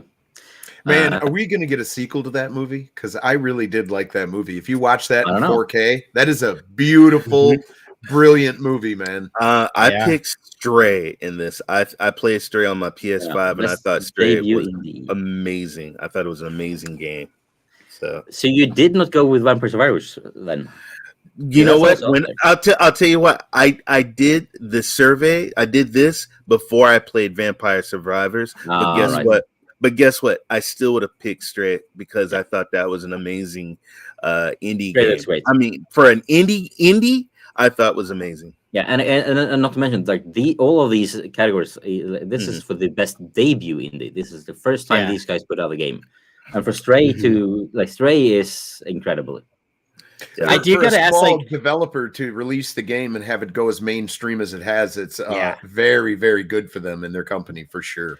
So like Ray, so let's see, Ray and Bjorn, both of you guys, like you guys were saying you really like Stray, right? Well, do you guys like cat? Do you like cats though? No, I love cats. Say Rudigs. I don't mind cats. I love cats. I got a dog. I have a dog, but I love cats. I love cats. Say Stray could have been a dog, Rudigs, but if it was a dog, they'd have called it Wag, and they would have. They would have. Yeah. So moving on, we have the content creator of the year. I think we should all be on this list, but we're not. I picked the Nebula. Where's Jeff and Ray the Gaming Cyborg? I'd vote. No. Yeah, there's a lot of people missing from this list, but you got Cowboy. He should be on there. Hey! I'm voting for. Hey, I'm voting for Nobru because it looks like he's got a pocket full of Jeffy coins. You can he's smiling even. Look, he's like, I got Jeffy coins. I'm just saying. Moving on, we have the best multiplayer, and I think this is so. I actually went with Multiverses here. I've only played a little, dabbled quite quickly, but I mean, it's mostly because I'm honestly I'm mostly big Multiverses because it would be fun if they won. I played the Teenage Mutant Ninja Turtles. I played the Multiverse. My kids love Splatoon, but I'm gonna go with I think everybody's gonna pick, and that's Call of Duty Modern Warfare. I think it's gonna win. It's not gonna be Overwatch. No, it should not be Overwatched. My colours are going to be Splatoon 3. Yeah, I mean, Splatoon no pun intended. Nice. It was a little bit intended, also. It was a little bit intended. My heart is lying to me, but my heart says Teenage Mutant Ninja Turtles, but that's not going to happen. No, it's probably going to be Call of Duty. It's definitely going to be Call of Duty. I hope not. But it would be fun if someone won. Multiverses was really fun too, though. But if it was in my heart says TMNT, and it's just not going to happen. Best sports / racing. I went. FIFA. I played FIFA. FIFA's the only one I've played out of these, but I really like this year's FIFA. I won't have a place to play it after this. It's annoying. I have it on Stadia. When Stadia closes, I don't have anywhere to play Stadia too. So I don't know what. It's on Booster. Yeah, but I don't even know when I'm gonna buy it. Like I don't have I want to play. It's the kind of game I want to play on my TV with my kid every now and then. Like I want and I don't want to pay for a last gen full price for last gen edition. So yeah, I don't know. We'll see. Guess like it would be fun if Ollie World won this. Because Yeah, I think it's cool they got nominated though. I played Yeah. FIFA 23 on my PS5. The next gen is freaking amazing. Yeah, If you I played really it, I love FIFA. if you played it on the PC, I don't know what to tell you. You're not getting that next gen stuff. Same thing they did with NBA 2K23. Yeah. PC, you're not getting next gen. Any way to sell another copy. Xbox Series, you're getting it. And what the hell is Ollie World? What is that? Yeah, it's like skateboard? it's a skateboarding game, and I was actually like, it kind of blew my mind that it was on here. And I think, like Lo-Fi said, I just think that's amazing and like a huge testament, to the devs that they got this far, because you know it kind of just came out of nowhere, and all the love that everyone's been giving it. FIFA, what a category to be in. You know what I mean? You know what? I gotta try it. I gotta try it out. Then I gotta try it. Yeah, the music is like from that chill hop station on YouTube. All the music from that station is in the game. Yeah, I have it on Switch, which obviously isn't the best way to play it, but like with the animation and stuff, it plays, looks great, and it's a fun little story too. It's funny. Hey, use your turn signal. Cowboy. Hey. I'm here from a Content Creator of the Year award. Where is it? Oh, you missed it, man. It's waving in the back. Just grab it. It's waving in the back. I know you got Jeffy coins. It's waving in the back where you just stick your hand out and grab it. So what's up, guys? Mario and Rabbit. Can I say something? I know Mr. Cowboy is very happy because most of these games that are nominated for top awards are from Sony. You know what's funny? Here's the thing. I'm serious. Man, I'm gaming without limits. So if whatever game wins is gonna be cool. For me, I'm a God of War fan, but I'm gonna be on the edge of my seat because I think it'd be cool if a Plague's Tale win. I think if something could beat out Elden Ring, and I know we're gonna get there, but if something could beat out Elden Ring and God of War, that's gonna be so. Like, what if Stray wins? I'm gonna be like, oh my god! So it's like when It Takes Two won last year. It was like everyone was like, It Takes Two won last year. Yeah, and everyone loves it. Like it was well deserved. So I also said as well, it would be fun. No, I'm the type of gamer that every game that's from Nintendo, like Splatoon and Mario Rabbids, I want to win just so I can go then cowboy. Right. So best strategy game. This is a category for me because I love my strategy games. My vote definitely goes to Victoria 3. I love Paradox games. Their grand strategy games are just incredible. They are, however, the kind of games where you need a 20-hour tutorial to get into them for the most part. I think Victoria 3 is probably the most accessible one they've had so far. I think might be Solaris might be more accessible. I'm going to play Dune Spice tonight, but I went with Total War Warhammer. I love the Warhammer series. I mean, Mario Rabbids is also a good one. Yeah, Mario Rabbids that's going to win just because of everybody recognizes them. They're beloved, and I think that's going to win. Well, I have no idea about the quality of the game. I'm just going on the box art. The game is great, and it's got so much comedic value. That's why I like it. I love the way it makes me laugh, but then go into the action of the game. It really is good. And I went with Mario just because just the Mario, like forever, man. That's just an iconic franchise. And not that I played any of these, but for me, that was just my choice. Like, I'm picking that, Yeah. So, I agree. Darth, I agree with win. I agree, Darth. How did Dune Spice get on there? I don't have know. No idea. It's been maybe it's just been a bad year for strategy games or something. But I mean, Victoria 3 is like if you like strategy games, Victoria 3 is one of those it is a simulation of the world during the Victorian ages. So I mean, if you and you can pick any country in the world you want, and you can you have to deal with the politics, you have to deal with global trading, and then obviously warfare and diplomacy. Mm-hmm. It's one of those you definitely need 20 hours to just learn the basics, but after that it's you can play for 500 hours easily and love it. Moving on to the next category, we have best family game. Kirby. Hey. Ooh. I played Ah, surprisingly enough none of these. I know what my guess would be, and it's just a guess, but I think I'm voting for who I think will win. I think Lego Star Wars: The Skywalker Saga's got a pretty good damn chance. I voted for Lego Star Wars because I think it's when it Kirby. comes to family, you can't think of. That's right. Kirby is a juggernaut. Kirby But is Mario, a juggernaut. man. When I played Yeah. Kirby and the Forgotten Land at the start of this year, I instantly thought, "Wow, this is a nominee for Game of the Year awards." Did you? Mhm. Okay, Definitely so Kirby. Kirby is a juggernaut, but if Kirby doesn't win, I think Lego will. Yeah. And you guys know, Where's obviously, Wilson? I'm a big Star Wars fan, so that's obviously I went with. I've had a blast. I have every single one of these games. I've played all these games. I'm a huge family man, obviously. I played all my games with Hezekiah. So, like, it was really tough because all these games are great. I've had a blast on them. And I think, like what you said, Kirby is going to be a tough one to beat because Well, yeah. it is just a very vast game. There's a lot to it. It's very challenging but fun. But yeah, like, obviously, my heart is saying Lego Star Wars. Well, That's I know what me and Hezekiah had the most fun on. I know so. Splatoon 3 sold well, but I know Lego Star Oh, Wars man. also sold better. It So better I think to myself, why not? Yeah, Go for it is sales. just a hilarious take. I mean, all of the Lego games are so funny, but Yeah. this one specifically is such a hilarious take on some of the most iconic moments across the Well, whole saga. It's they just so don't- good. They don't take themselves too serious, and they don't do stuff that's like offensive or anything to your story or game. But Yeah, it's just very cute, man. And right. I don't know, man. It makes you want to get all those coins. That's all I'm saying. All those. Yeah. So Rock said Yeah. he had. I also Rock said he had chose. Zoom poisoning. I also chose Lego Star Wars. I thought of Obi Rose, and when he started streaming, that was the game he was streaming. He was explaining how him and his son and his wife played together. And when I was looking at the list, I was like, man, I used to play the ones back in the day with my kids, and I just thought like it's like a perfect fun family game.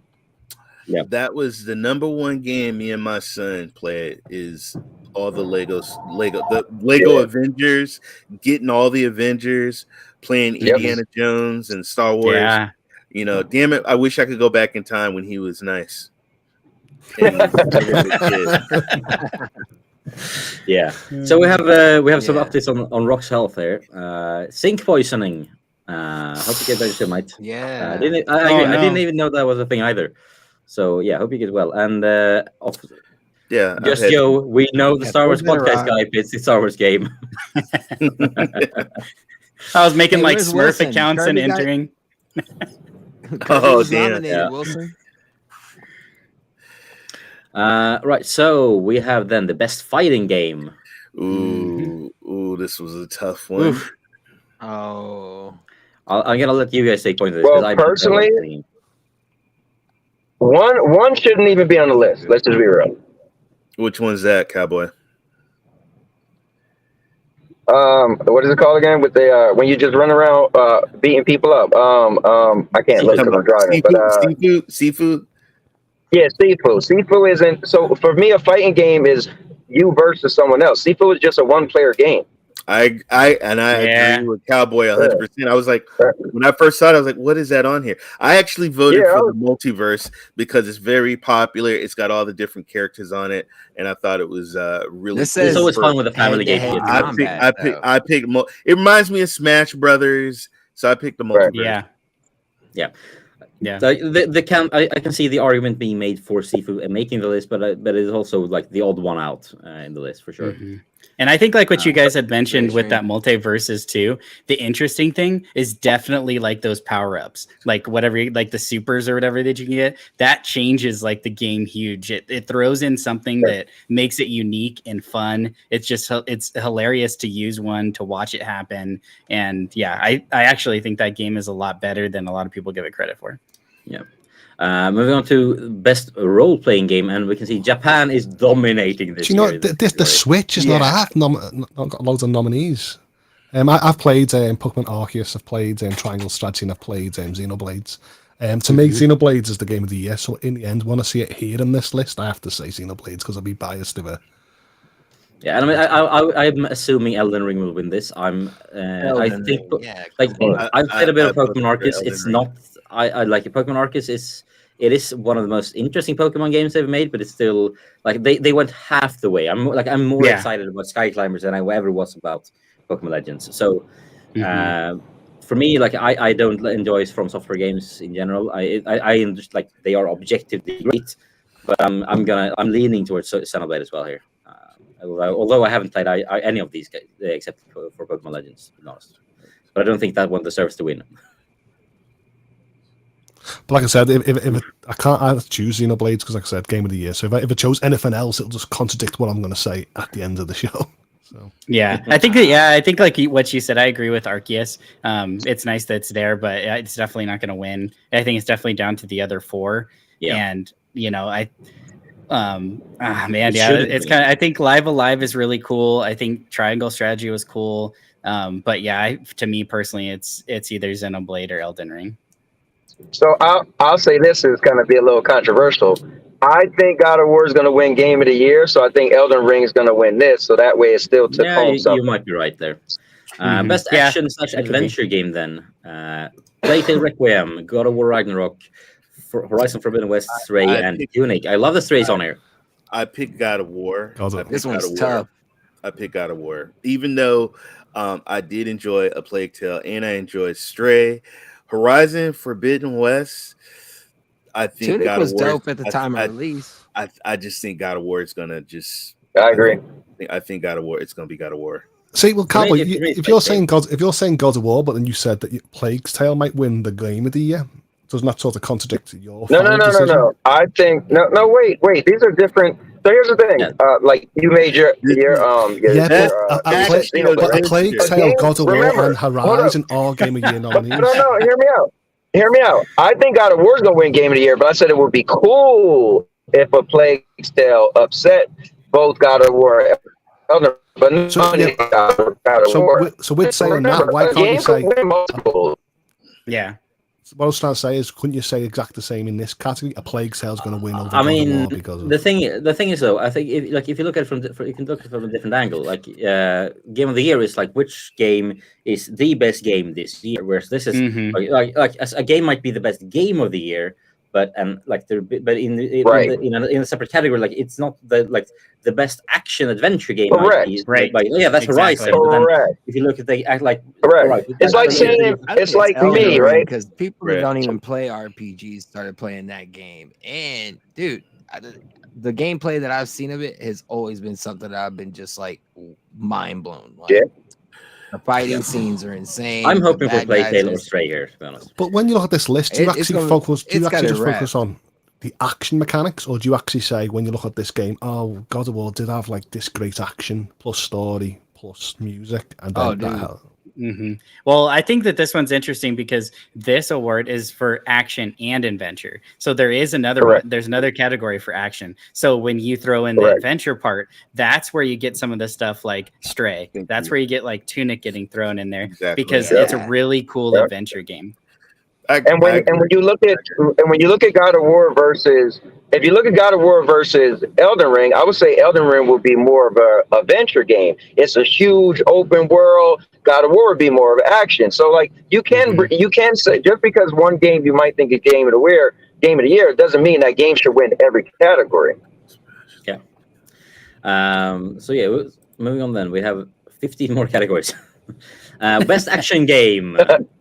And in here because I mean, as you said, God of War could be an action game. Here we said have not good. Like none of these games are in the action category. So we have Bayonetta 3, yes, Call of Duty Modern Warfare 2, Neon White Sifu, and Teenage Mutant Ninja Turtles: Shredder's Revenge.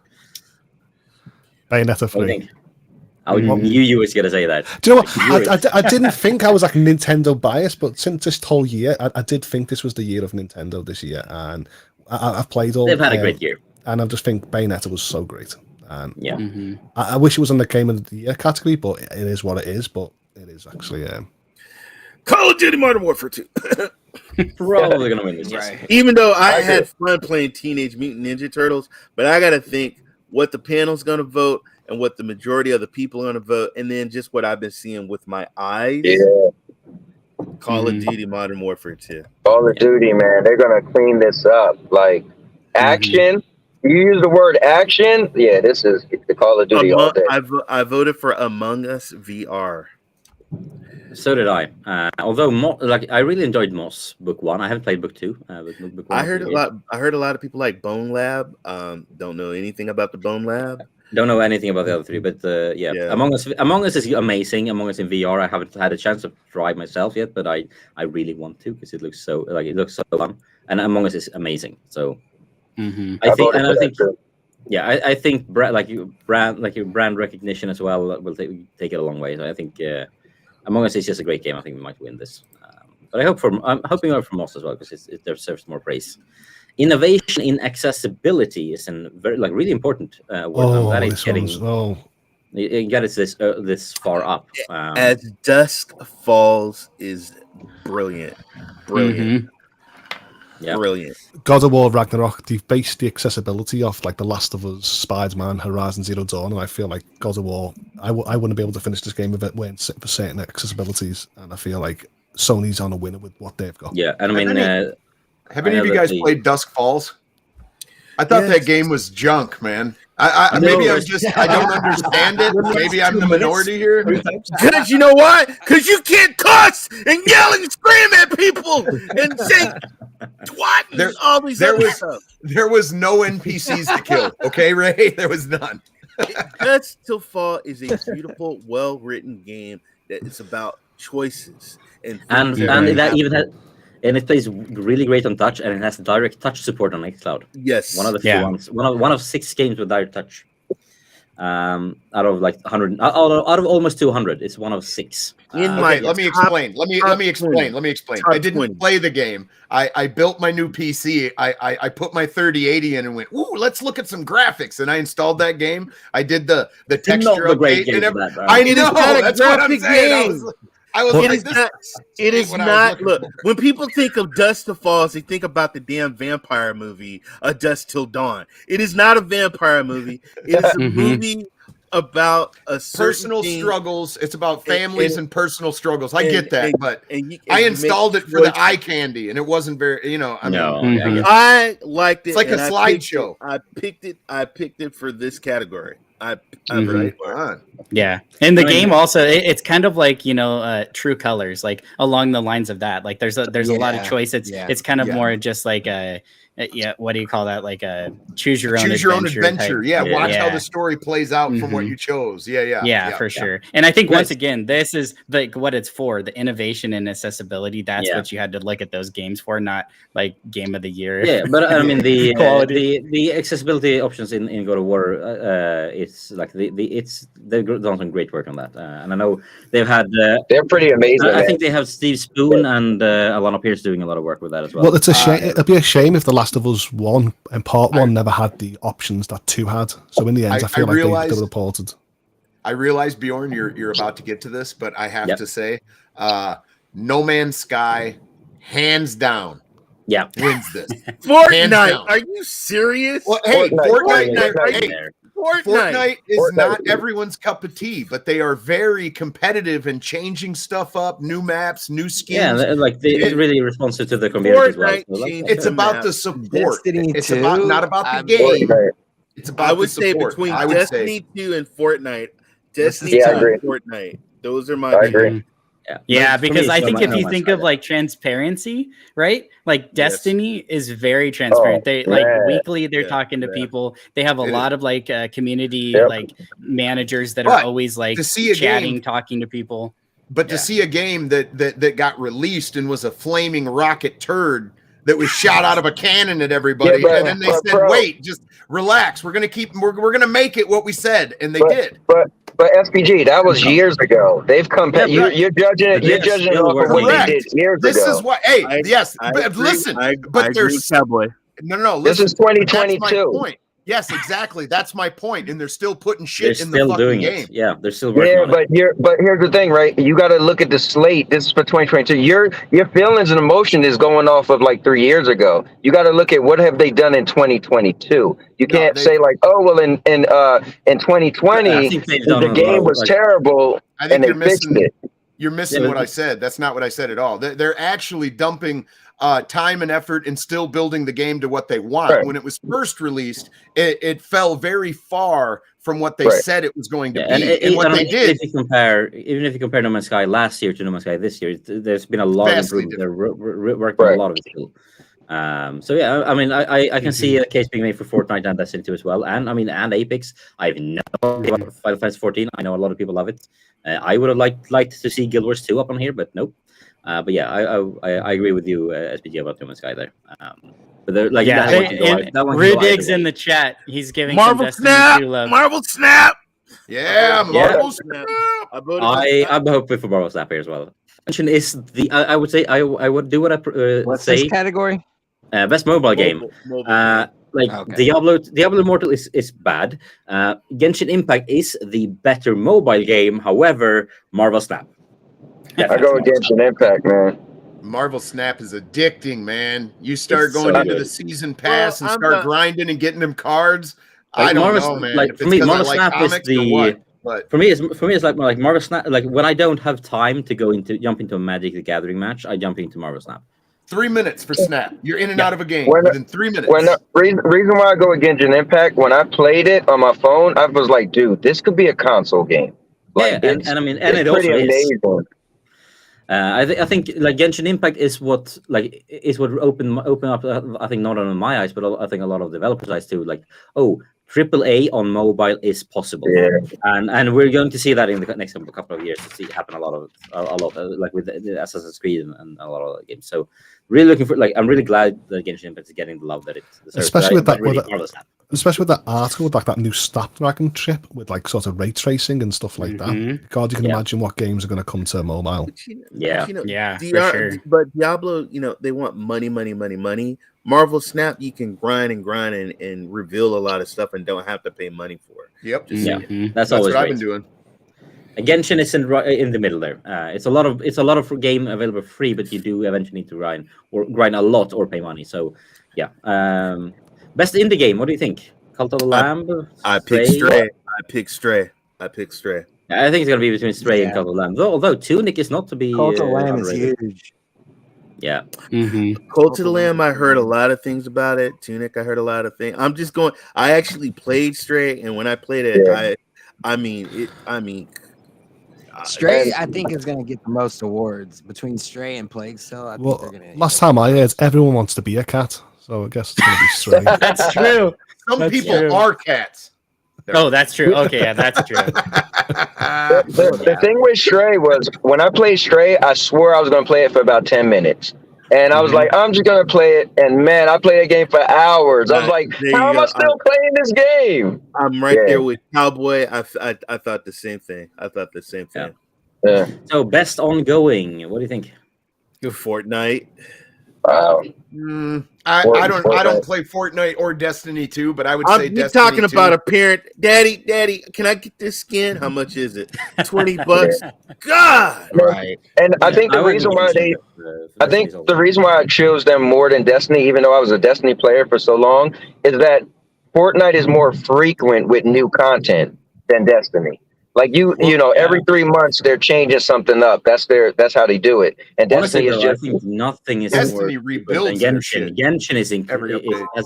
Genshin Impact has gone from like releasing something like every 3 months to like I think in the last couple of since we started this show, we have reported on I think 6 different big updates to Genshin in like 3 months. It's crazy. So it's for me, I went with Genshin, but like either of these is like it could go either way as well. Games for Impact. This one has a couple of different options.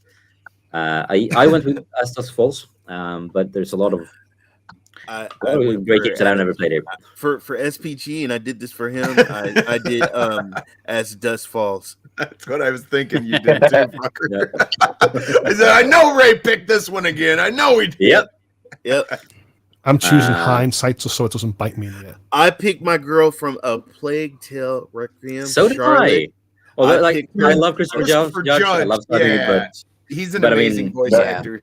Plague Tale, I right? picked- Like Boy. Plague Tale was great. not. And I actually picked Atreus. Yeah.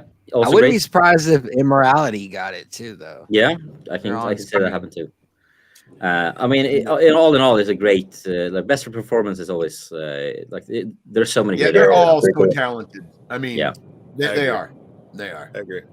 I felt the son brought to life God of War Ragnarok more than Kratos did to me. Now, y'all are gonna Yeah. laugh at me like a mug, Best but audio I design. think Call of Duty is Yeah. up for best audio design. And what I mean by that I is agree with I that. agree. I agree. I If voted. you- I voted. if I you agree. play this game on a 5.1 surround sound and AVR, you can hear footsteps behind you where you're supposed to. All the guns sound and recoil like perfect. They Dialed in the so- sound. They like- dialed it in. Yeah, like Call Yeah. of Duty spends so much money. They always spend so much money on the sound design, and it shows or hears. does. Yeah. You know what I mean?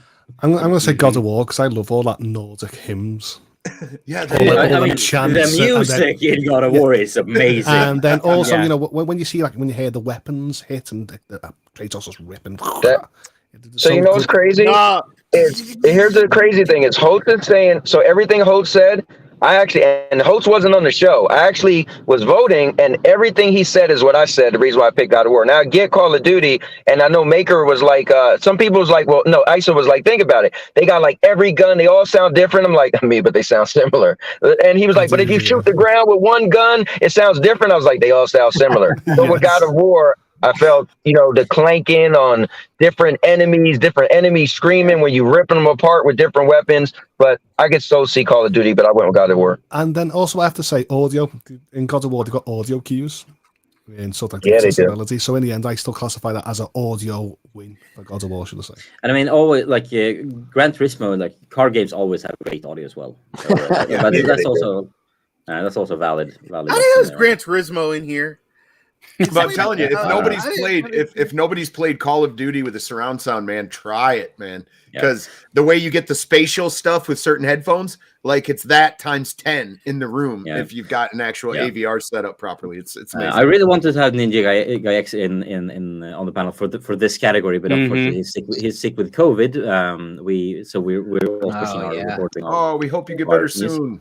Yeah, No, well, we were gonna record the next episode of our game music show after this, but pushing that for next week. But yeah, this is a big one. This one's a It's a tough one great for me option. because when I played Plague Tale, the first thing I said, "Oh, it's this music is so great," and then Yeah, you've same heard here. what I've just said about God of War. But then again, I love Xenoblade Chronicles as well, and with the music in that, and I'm like, "Oh, this is a very hard one." But if I have to go for one soundtrack, so a Plague Tale. But even Metal Hellsinger, like Yeah. that's the whole game. No. I've only watched some Metal- people play these, No, so no, I haven't played I them like myself. I like playing that game, but when you're going up against the Plague Tale and God of Yeah, War like- and Elden Ring, like the come on, music in man. Metal Hellsinger Yeah. is amazing. It's just incredible. I loved it, and I like the way because I mean, apart like the others just have great music. This is like the music is part of the game in a way that no one else. So I love the music in Hellsingers. Then I played the Requiem, and just like you, also was like, oh man, this music. And then I Yeah, saw what kind of then I saw music is in a tweet- Plague Tale? Is it like an orchestra with like highs and lows and emotion, or what kind of soundtrack is it? It kind of changes a lot throughout the game, Yeah. I'd say, Yes, because it they have does. like some really kind of fun, like it sounds like wind instruments that are like kind of like jovial, but then Right. like there's Gotcha. some really like dark and like kind of sad stringed instrument sounds. Because I'm I playing through the really first liked one. it too. Okay. I'm Well, see, playing that's through what the I'm first one. I haven't tried this one yet. Metal Hellsinger, I love heavy metal, but there's something about when I hear like Gaelic or Nordic chants with like instruments that I'm not used to and orchestra music, and then a beautiful voice comes on, and I'm like, wow, Yeah. that is powerful. Like for me, it was like like if I would have picked Metal Hellsingers if I hadn't played a Plague Tale Requiem, and then I would have picked a Plague Tale Requiem if I hadn't seen a tweet from Baron McCreary. I mean, I love his work in general. Like I've loved his work since Battlestar Galactica. He's and one of my absolute favorite composers. And I saw his tweet like, "Hey, here's the new sound. I've now released a soundtrack for God of War Ragnarok. Listen to one song." I was like, "Yes, this is the best soundtrack here." Just so you guys know, I voted for God of War. You need Yeah, to go. so You did I. need to listen Like, to the music, folks. All of them great. A Plague Tale Requiem, Metal Hellsinger, amazing soundtrack by God of War Ragnarok. Like Baron McCreary is a beast of a composer. So yeah, big shout out The to him. funny thing is, when I voted a couple days ago, I wasn't as far as I was in God of War as last night, and it definitely changed. I didn't the other day. I didn't pick God of War, but now I would pick God of War because I got to a part last night, and I was like, "Oh, the music was amazing." Yeah. Yeah, they did a great job. And I mean, if you guys didn't know, Bear McCreary is also the composer of. I mean, in the past he's composed things like Battlestar Galactica, The Walking Dead TV show, Agents of Shield. But I mean, Those are some big credits. Those are some big credits, man. But the biggest one, just a few months ago, he scored Rings of Power. Ooh. Yeah. And like thinking what you will of the show. That is really cool, man. Because that's like the music of that one. The mythology of Middle Earth like starts with singing. So like that's really cool how they did the beginning of Rings of Power. I mean, the dark sultry tones and the bass comes in and slithers its way in. Yeah, just theme is. I mean, Bear McCreary is one of the and it's also funny because like with God of War Ragnarok, I mean, it's arguably one of the if not the biggest game release of the year, and also like Rings of Power is. What do you think? What do you love the show? It is the biggest show ever made, and he's made the music to both of them in the same. He made them the biggest or the most expensive. There's a song in God of War where it's like humming, like it's going to war, and you think you can totally feel like the impact and the decisions. What's going? Can you hum one more time? Can you hum one more time? Wow. I only like we all join in. Excited. Right, let's move on. Next, we have Best Art Direction. Scorn. Elden Ring. Elden Ring, bro. Hell no. Your mind. Hey, man. It doesn't look like, hey, in Elden Ring, I could touch the walls and not need a shower. No, in Scorn, you look at the walls and you feel dirty, man. No. I would just stray because I haven't played Scorn yet, but what I'm hearing is probably Scorn. Yeah. I would have to say Elden Ring for the monsters and the world of Elden Ring, but there's something about playing God of War and you're seeing Fat 4 and their imagination of the Norse gods, and it's funny, but yeah, definitely Elden Ring straight away.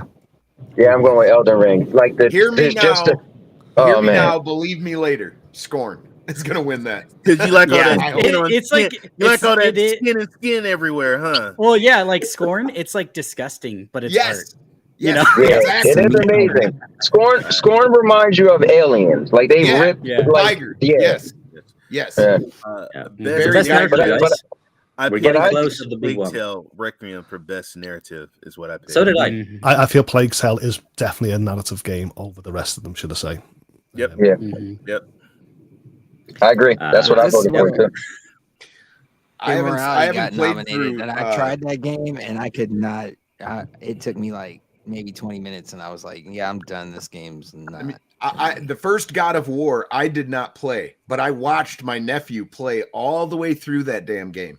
So as a narrative goes, it was so compelling to find out about Kratos and his son and who his son was, and I loved that story. So if the second comes anywhere near that, the second should maybe get best story. See, to me, I mean, I love God of War, and I love this game, but I don't think it was innovative enough to act. I think it was like just a side step from the first game. I don't think it's a true directional step, should I say? So more I don't want to say and paste. It's in a good way, but I wouldn't say it's fully innovative, should I say?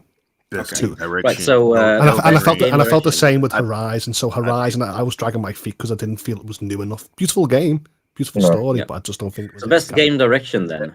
Elden Ring is what I picked. Elden Ring's pretty compelling. The way they did the open world and they converted their outstanding innovation. Come on, dude! Like it's a huge open world. You know, it's like if you played those Soul games, this is an open world Soul game, beautifully created. Elden Ring. And it continually gives you pieces, right? My opinion. Isn't it HR Geiger? Yeah, there you go. HG Geiger. I think it's HR. HG. You really? Huh. Yeah. And the G stands for... So guys, are you ready to go? It's HR. Are you guys ready to go? Are you guys ready to go to the big one? Oh yeah. Oh yeah. Right. Yes. And I'm thinking, and here's what I'm thinking. I think we go the full lap around and see what everyone would want to pick here. Yeah, let's do that.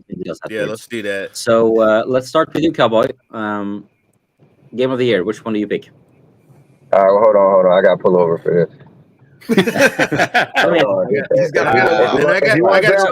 While you. Oh No, He's got his just get hands, somebody he's got his for me. hands Right, full. wait. He's got his hands full. He's waving from the back. Give him a minute. Ray, then Ray, go in the meantime. Then Ray, you start. No. I mean, I got time. I got time. Yeah, Okay, he's got a alright, fast car. He's got I a got fast time. car. He'll park in just a second. Watch. Yeah, So, I'm at the light. make I'm your at the plan. light. All right, look, I could go right now because I'm at the light. Go. All right, so this game of the year, right? Yeah, game of the year. Listen, What's your pick? guys. I said this like a year ago, and I know people are gonna love Elden Ring, but listen, I am a big fan of Game of the Year. I've been watching them since they was on Spike. The games that typically win are story-driven games. I've been saying this. God of War left off on such a great story, which I won't say, of him and his son. And I felt that if they continue it from what we wanted to see, it's going to be great. Now, I'm pretty sure today when I stream it, I'm going to beat it, right? I'm that close. Everything I've seen so far was everything I wanted and more. And I just can't see these other games. Not that I beat the other games, but I can't see them having a story and action and gameplay and graphics. This is the thing. God of War is running on all of those cylinders. Elden Ring, yes, but it has no. The story's almost non-existent. I know people gonna get mad, but it's my turn. So hold on. I played it for about 8 hours. I don't know what the hell's going on in Elden Ring. God of War, and now PlayStation Requiem, cool, but the action, the controls. Listen, God of War, the scale of this game, it's amazing, and the story and the characters and the acting.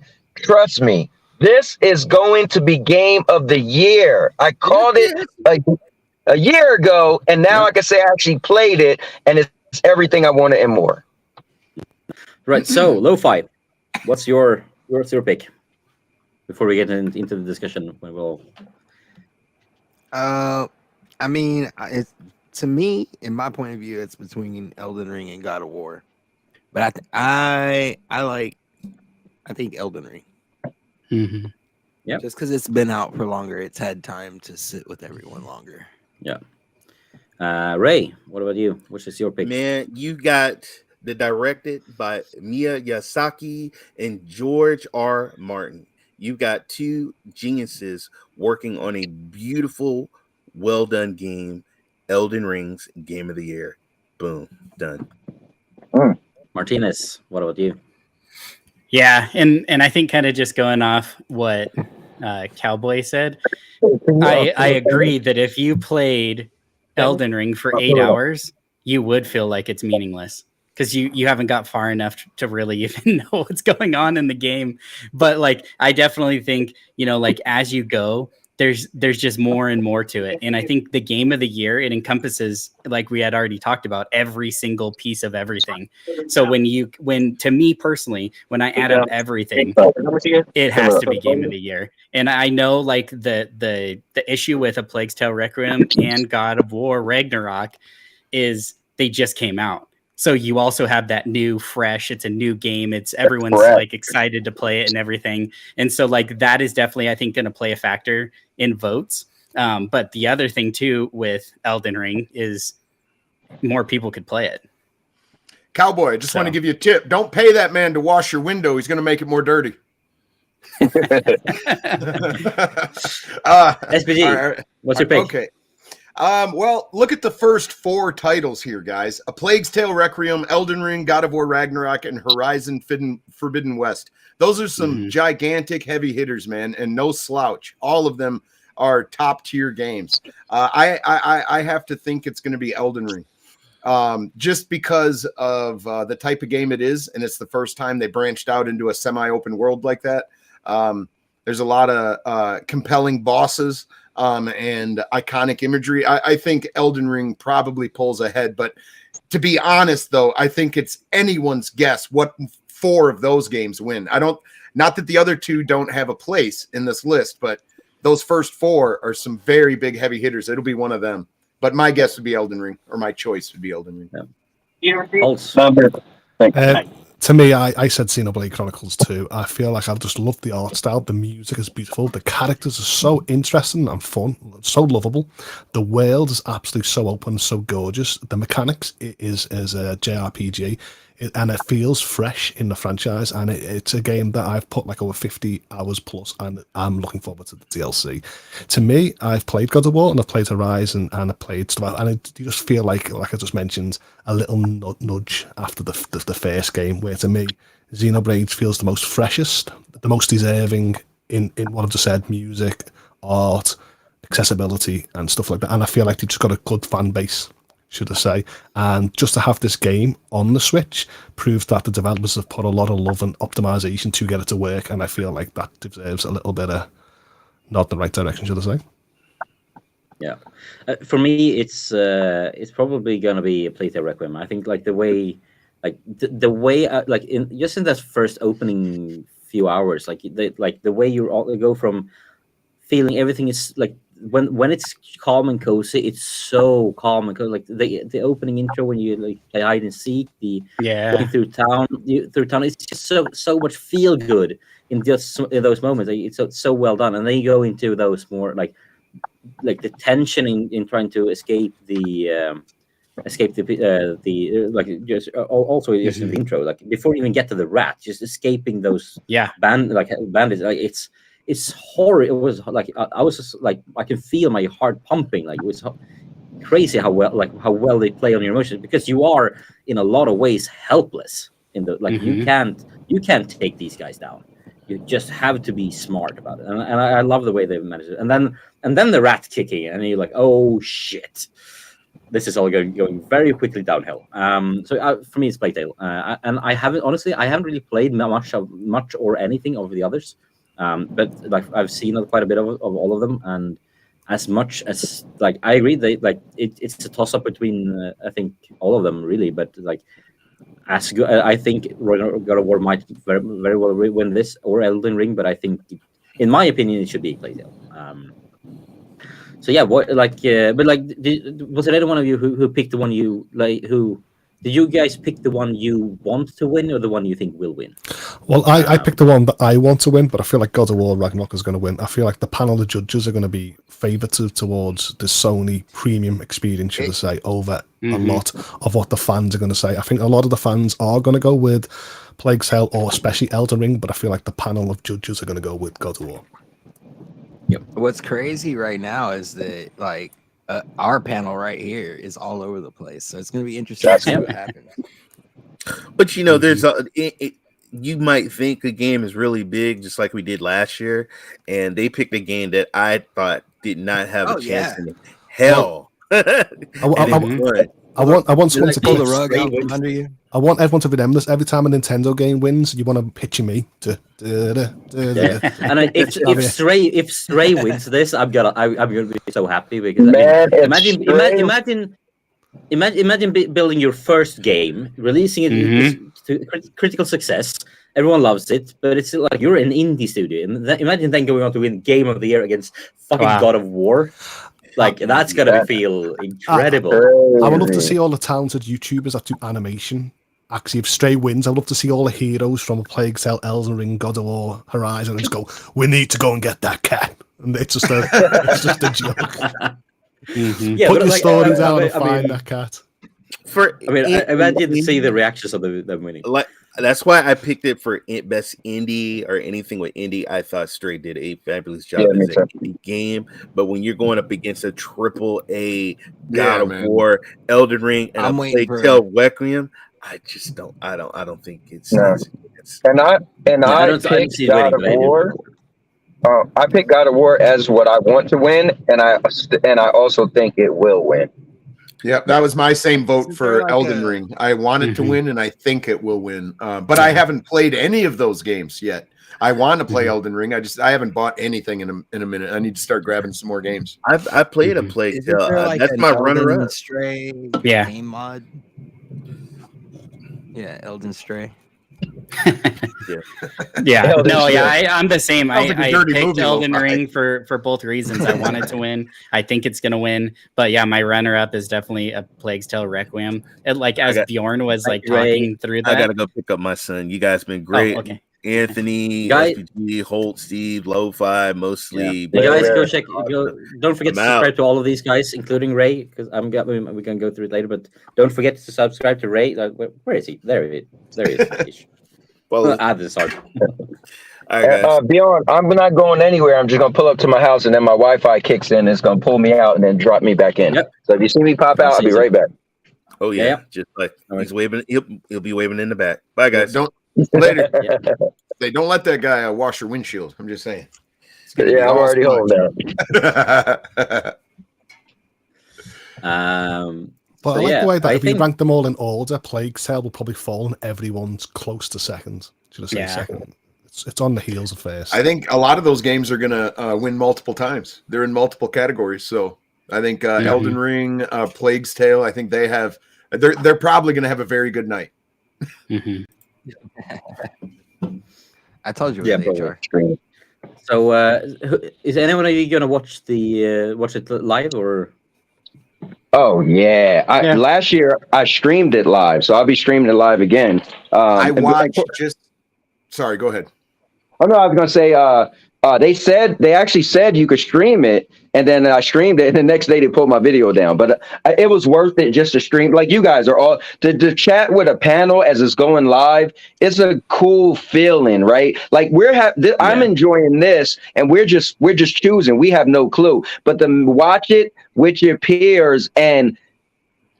Like me and Pro might say, no, this game, and then on the edge of your seat, and they tell you what won. You're like, oh my God, you're like, I told you. So yeah, I'll be watching it live. No, these days I haven't got time. I've got time for speeches. I haven't got time for No. I've got no time for advertisements. I like going to bed and then wake up the next day and seeing a YouTube video or an article that just says this is the winner, and I go, okay.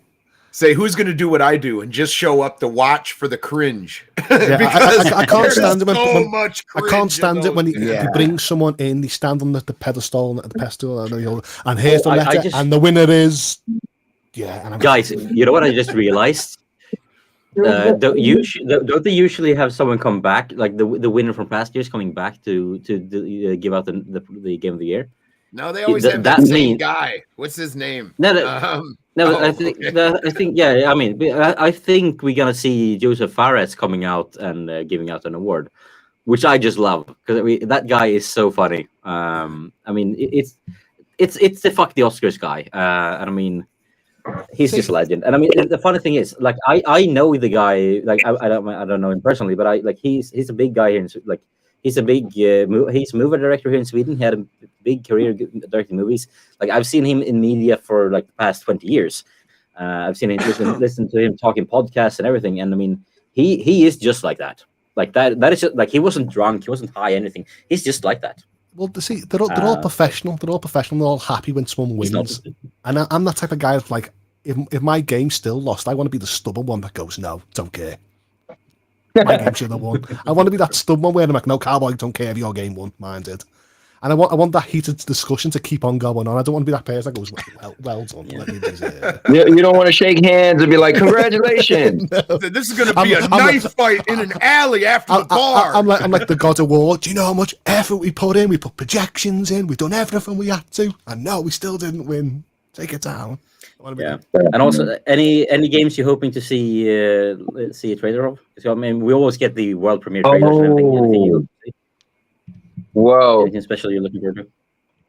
I don't. Oh, maybe show Wolverine. If they could have a gameplay trailer of Wolverine or Spider-Man 2, that'd be cool. And I'm actually not even that interested in those two games because I didn't even play the Spider-Man that's out now. But it would be cool if they show those two, gameplay for those two games. I want to see Jedi Fallen Order 2 actual gameplay. Okay, that's what I want to see. And I also want to see the other open world RPG Star Wars game that's coming out. Yeah, It's Eclipse. separate from that. I want to see both of those. That's what I would like to see. And that's just from a Star Wars fan. I am stoked for those games, and I would like to see what to expect. Yeah. Well, I want to see with the nominee of upcoming games. I want to see Final Fantasy 16 get a release date. So I know we've seen Hogwarts and stuff like that, but I want to see one of them nominees get literally a full date, so I can actually go off and pre-order. Yeah. Wow. Mhm. Yeah, I want to see a more from Embark Studios. They showed out like they have this. I mean, they have. I know they have one more game that they're working on that they haven't announced yet. But even with the games that they have announced, and one of them is supposedly coming out in this Christmas, but we've seen barely anything of them. And I mean, Embark is like they are the guys who left DICE to create this, and I mean they are cutting edge technology building games. So I'm really looking forward to that. Martinez, how long do I have to wait to find out who's in the back to tank? That's what I want to know.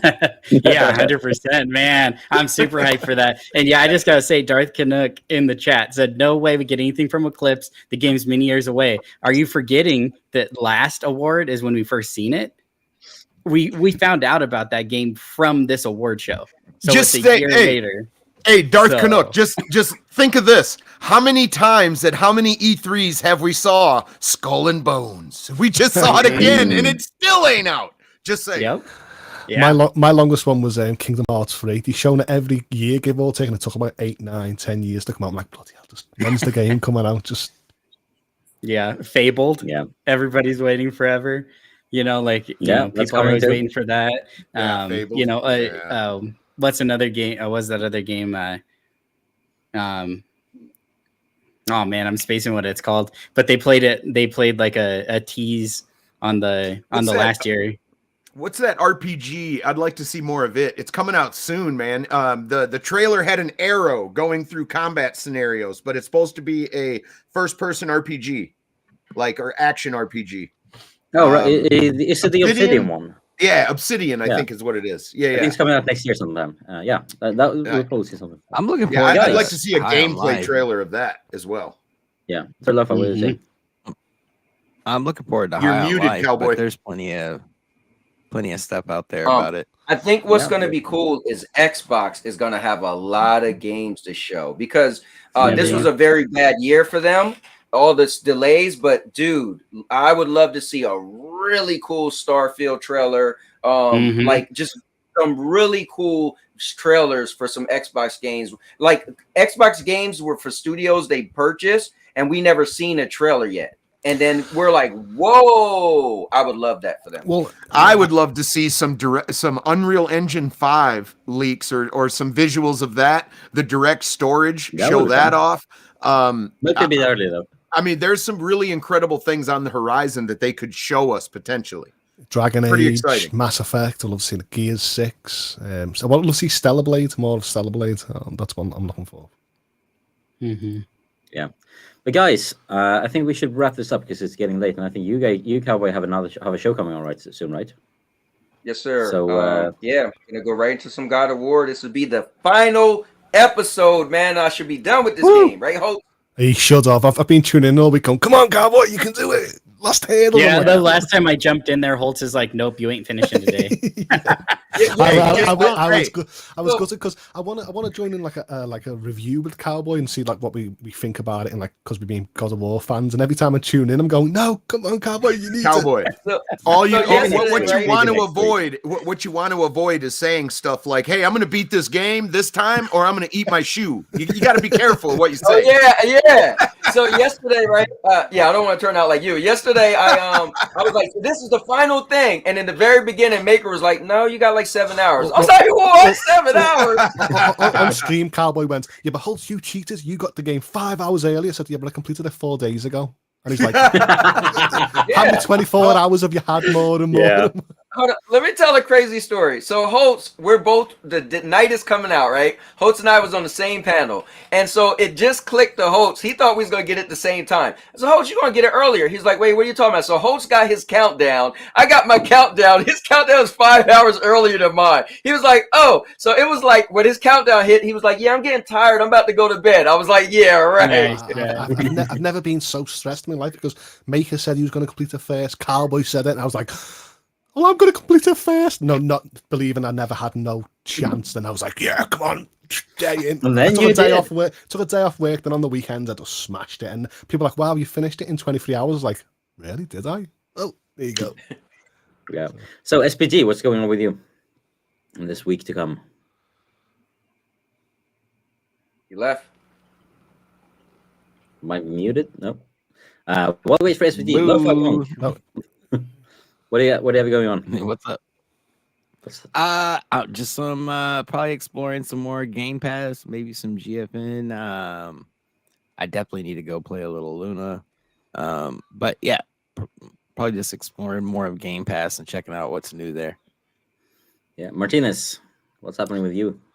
Yeah, so later this week, we got our normal Star Wars podcast. We're going to be talking about episode 11 of Andor. It's one episode away from the finale, so yeah, that's it's getting more and more exciting as we reach the end of the first season. On Hezekiah News, we got probably 2 more games live streams that we're going to be doing this week still. So right now we're still playing Zelda Skyward Sword live. So that's what we're going to be doing with him. I'm expecting to see some outright games from Hezekiah. Martinez, how old's your son? He's 6. Because I've got a niece and nephew that want to get into Zelda, and she's 9, and the one's 6. I'm like, come and play Zelda. And they're like, no. I'm like, come on. Oh, yeah. That's definitely a good age. I think I started playing Zelda when I was 6 too. So, or the Ocarina of Time. So, yeah, that's the 9. You'd definitely be able to do it. So nice. We lost SPG, but he's streaming. Is it daily or is it a couple of times a week at least? So don't. Yeah, he streams Monday, Wednesdays, and Fridays. Thank you. Yeah. So don't miss that. And also, he's on Rokk Show, the Tuesday show with Rokk and Ray. We had Ray on earlier. He is streaming regularly as well, and also is on Rokk Show, so don't miss him. Don't forget to subscribe to all of these guys, except this guy, because he still doesn't have a channel. Yeah, I mean, tonight I've got 2 Switches in front of me. I'm actually waiting for Pokemon Violet and Scarlet to release, and then I'm going to grind the first 3 starter Pokemon before. So when I'm like, whoa, how powerful. And then you're going to sit down and create your channel, right? Yeah, that I should do, shouldn't I? So, yeah. Game of the year. Maybe this week. As for myself, I was hoping to have the touch input review video out. But now that I have to review another 8 games and add at least 3 of them to my video, I might not make it this week. Because it's a lot of work recording 70 games. Even if I just need 1 minute of footage, but I need 1 minute of footage of 70 different games. So it's taking me forever, but it's slowly getting there. I mean, the rough cut is done, so almost done. Then after that, you'll have a video with all of my 70 plus recommendations of games that work really well with touch input on streaming. So really looking forward to getting that done. And I have another video that's almost done. I should find time to stream something. I'd really want to stream more Mountain Blade Bannerlord, because Mountain Blade Bannerlord is my game of the year. It's not on the list of nominations, but it's definitely up there for me. Just incredible game. And obviously Rokk has the big giveaway. He has his regular streams, the Rokk Around the Clock every day, every weekday, and then obviously also the Rokk Show on Tuesdays. And then we will be back next week with another show. Might see some familiar faces from this show on that panel. We never know. Usually we invite the guests throughout the week. Sometimes the same very day. Hopefully we're trying to get better at inviting people ahead of time, but it is what it is. Also hoping to for myself also, we might maybe not this next couple of weeks, but in the future we might see me doing an interview with Outright Games on dropping on this channel, Rock's channel. Nice. So we're trying to book that with them, and they seem to be really excited about it as well. But we just need to find that scheduling. Awesome. So yeah, that's all I think we have for this week. Don't forget to enter the massive giveaway, because it's a big one, and keep an eye out on Rock's social media for even more giveaways, because I hear there might be more. But guys, thank you so much for joining, and let's roll the outro. The outro music and the intro music is written by Al Davis, the Code Z, specifically for this very show, and the footage you see is custom made by Rokk and not available for anything else. So here we go. Thank you for watching. See you next week. Thanks, everyone. Bye.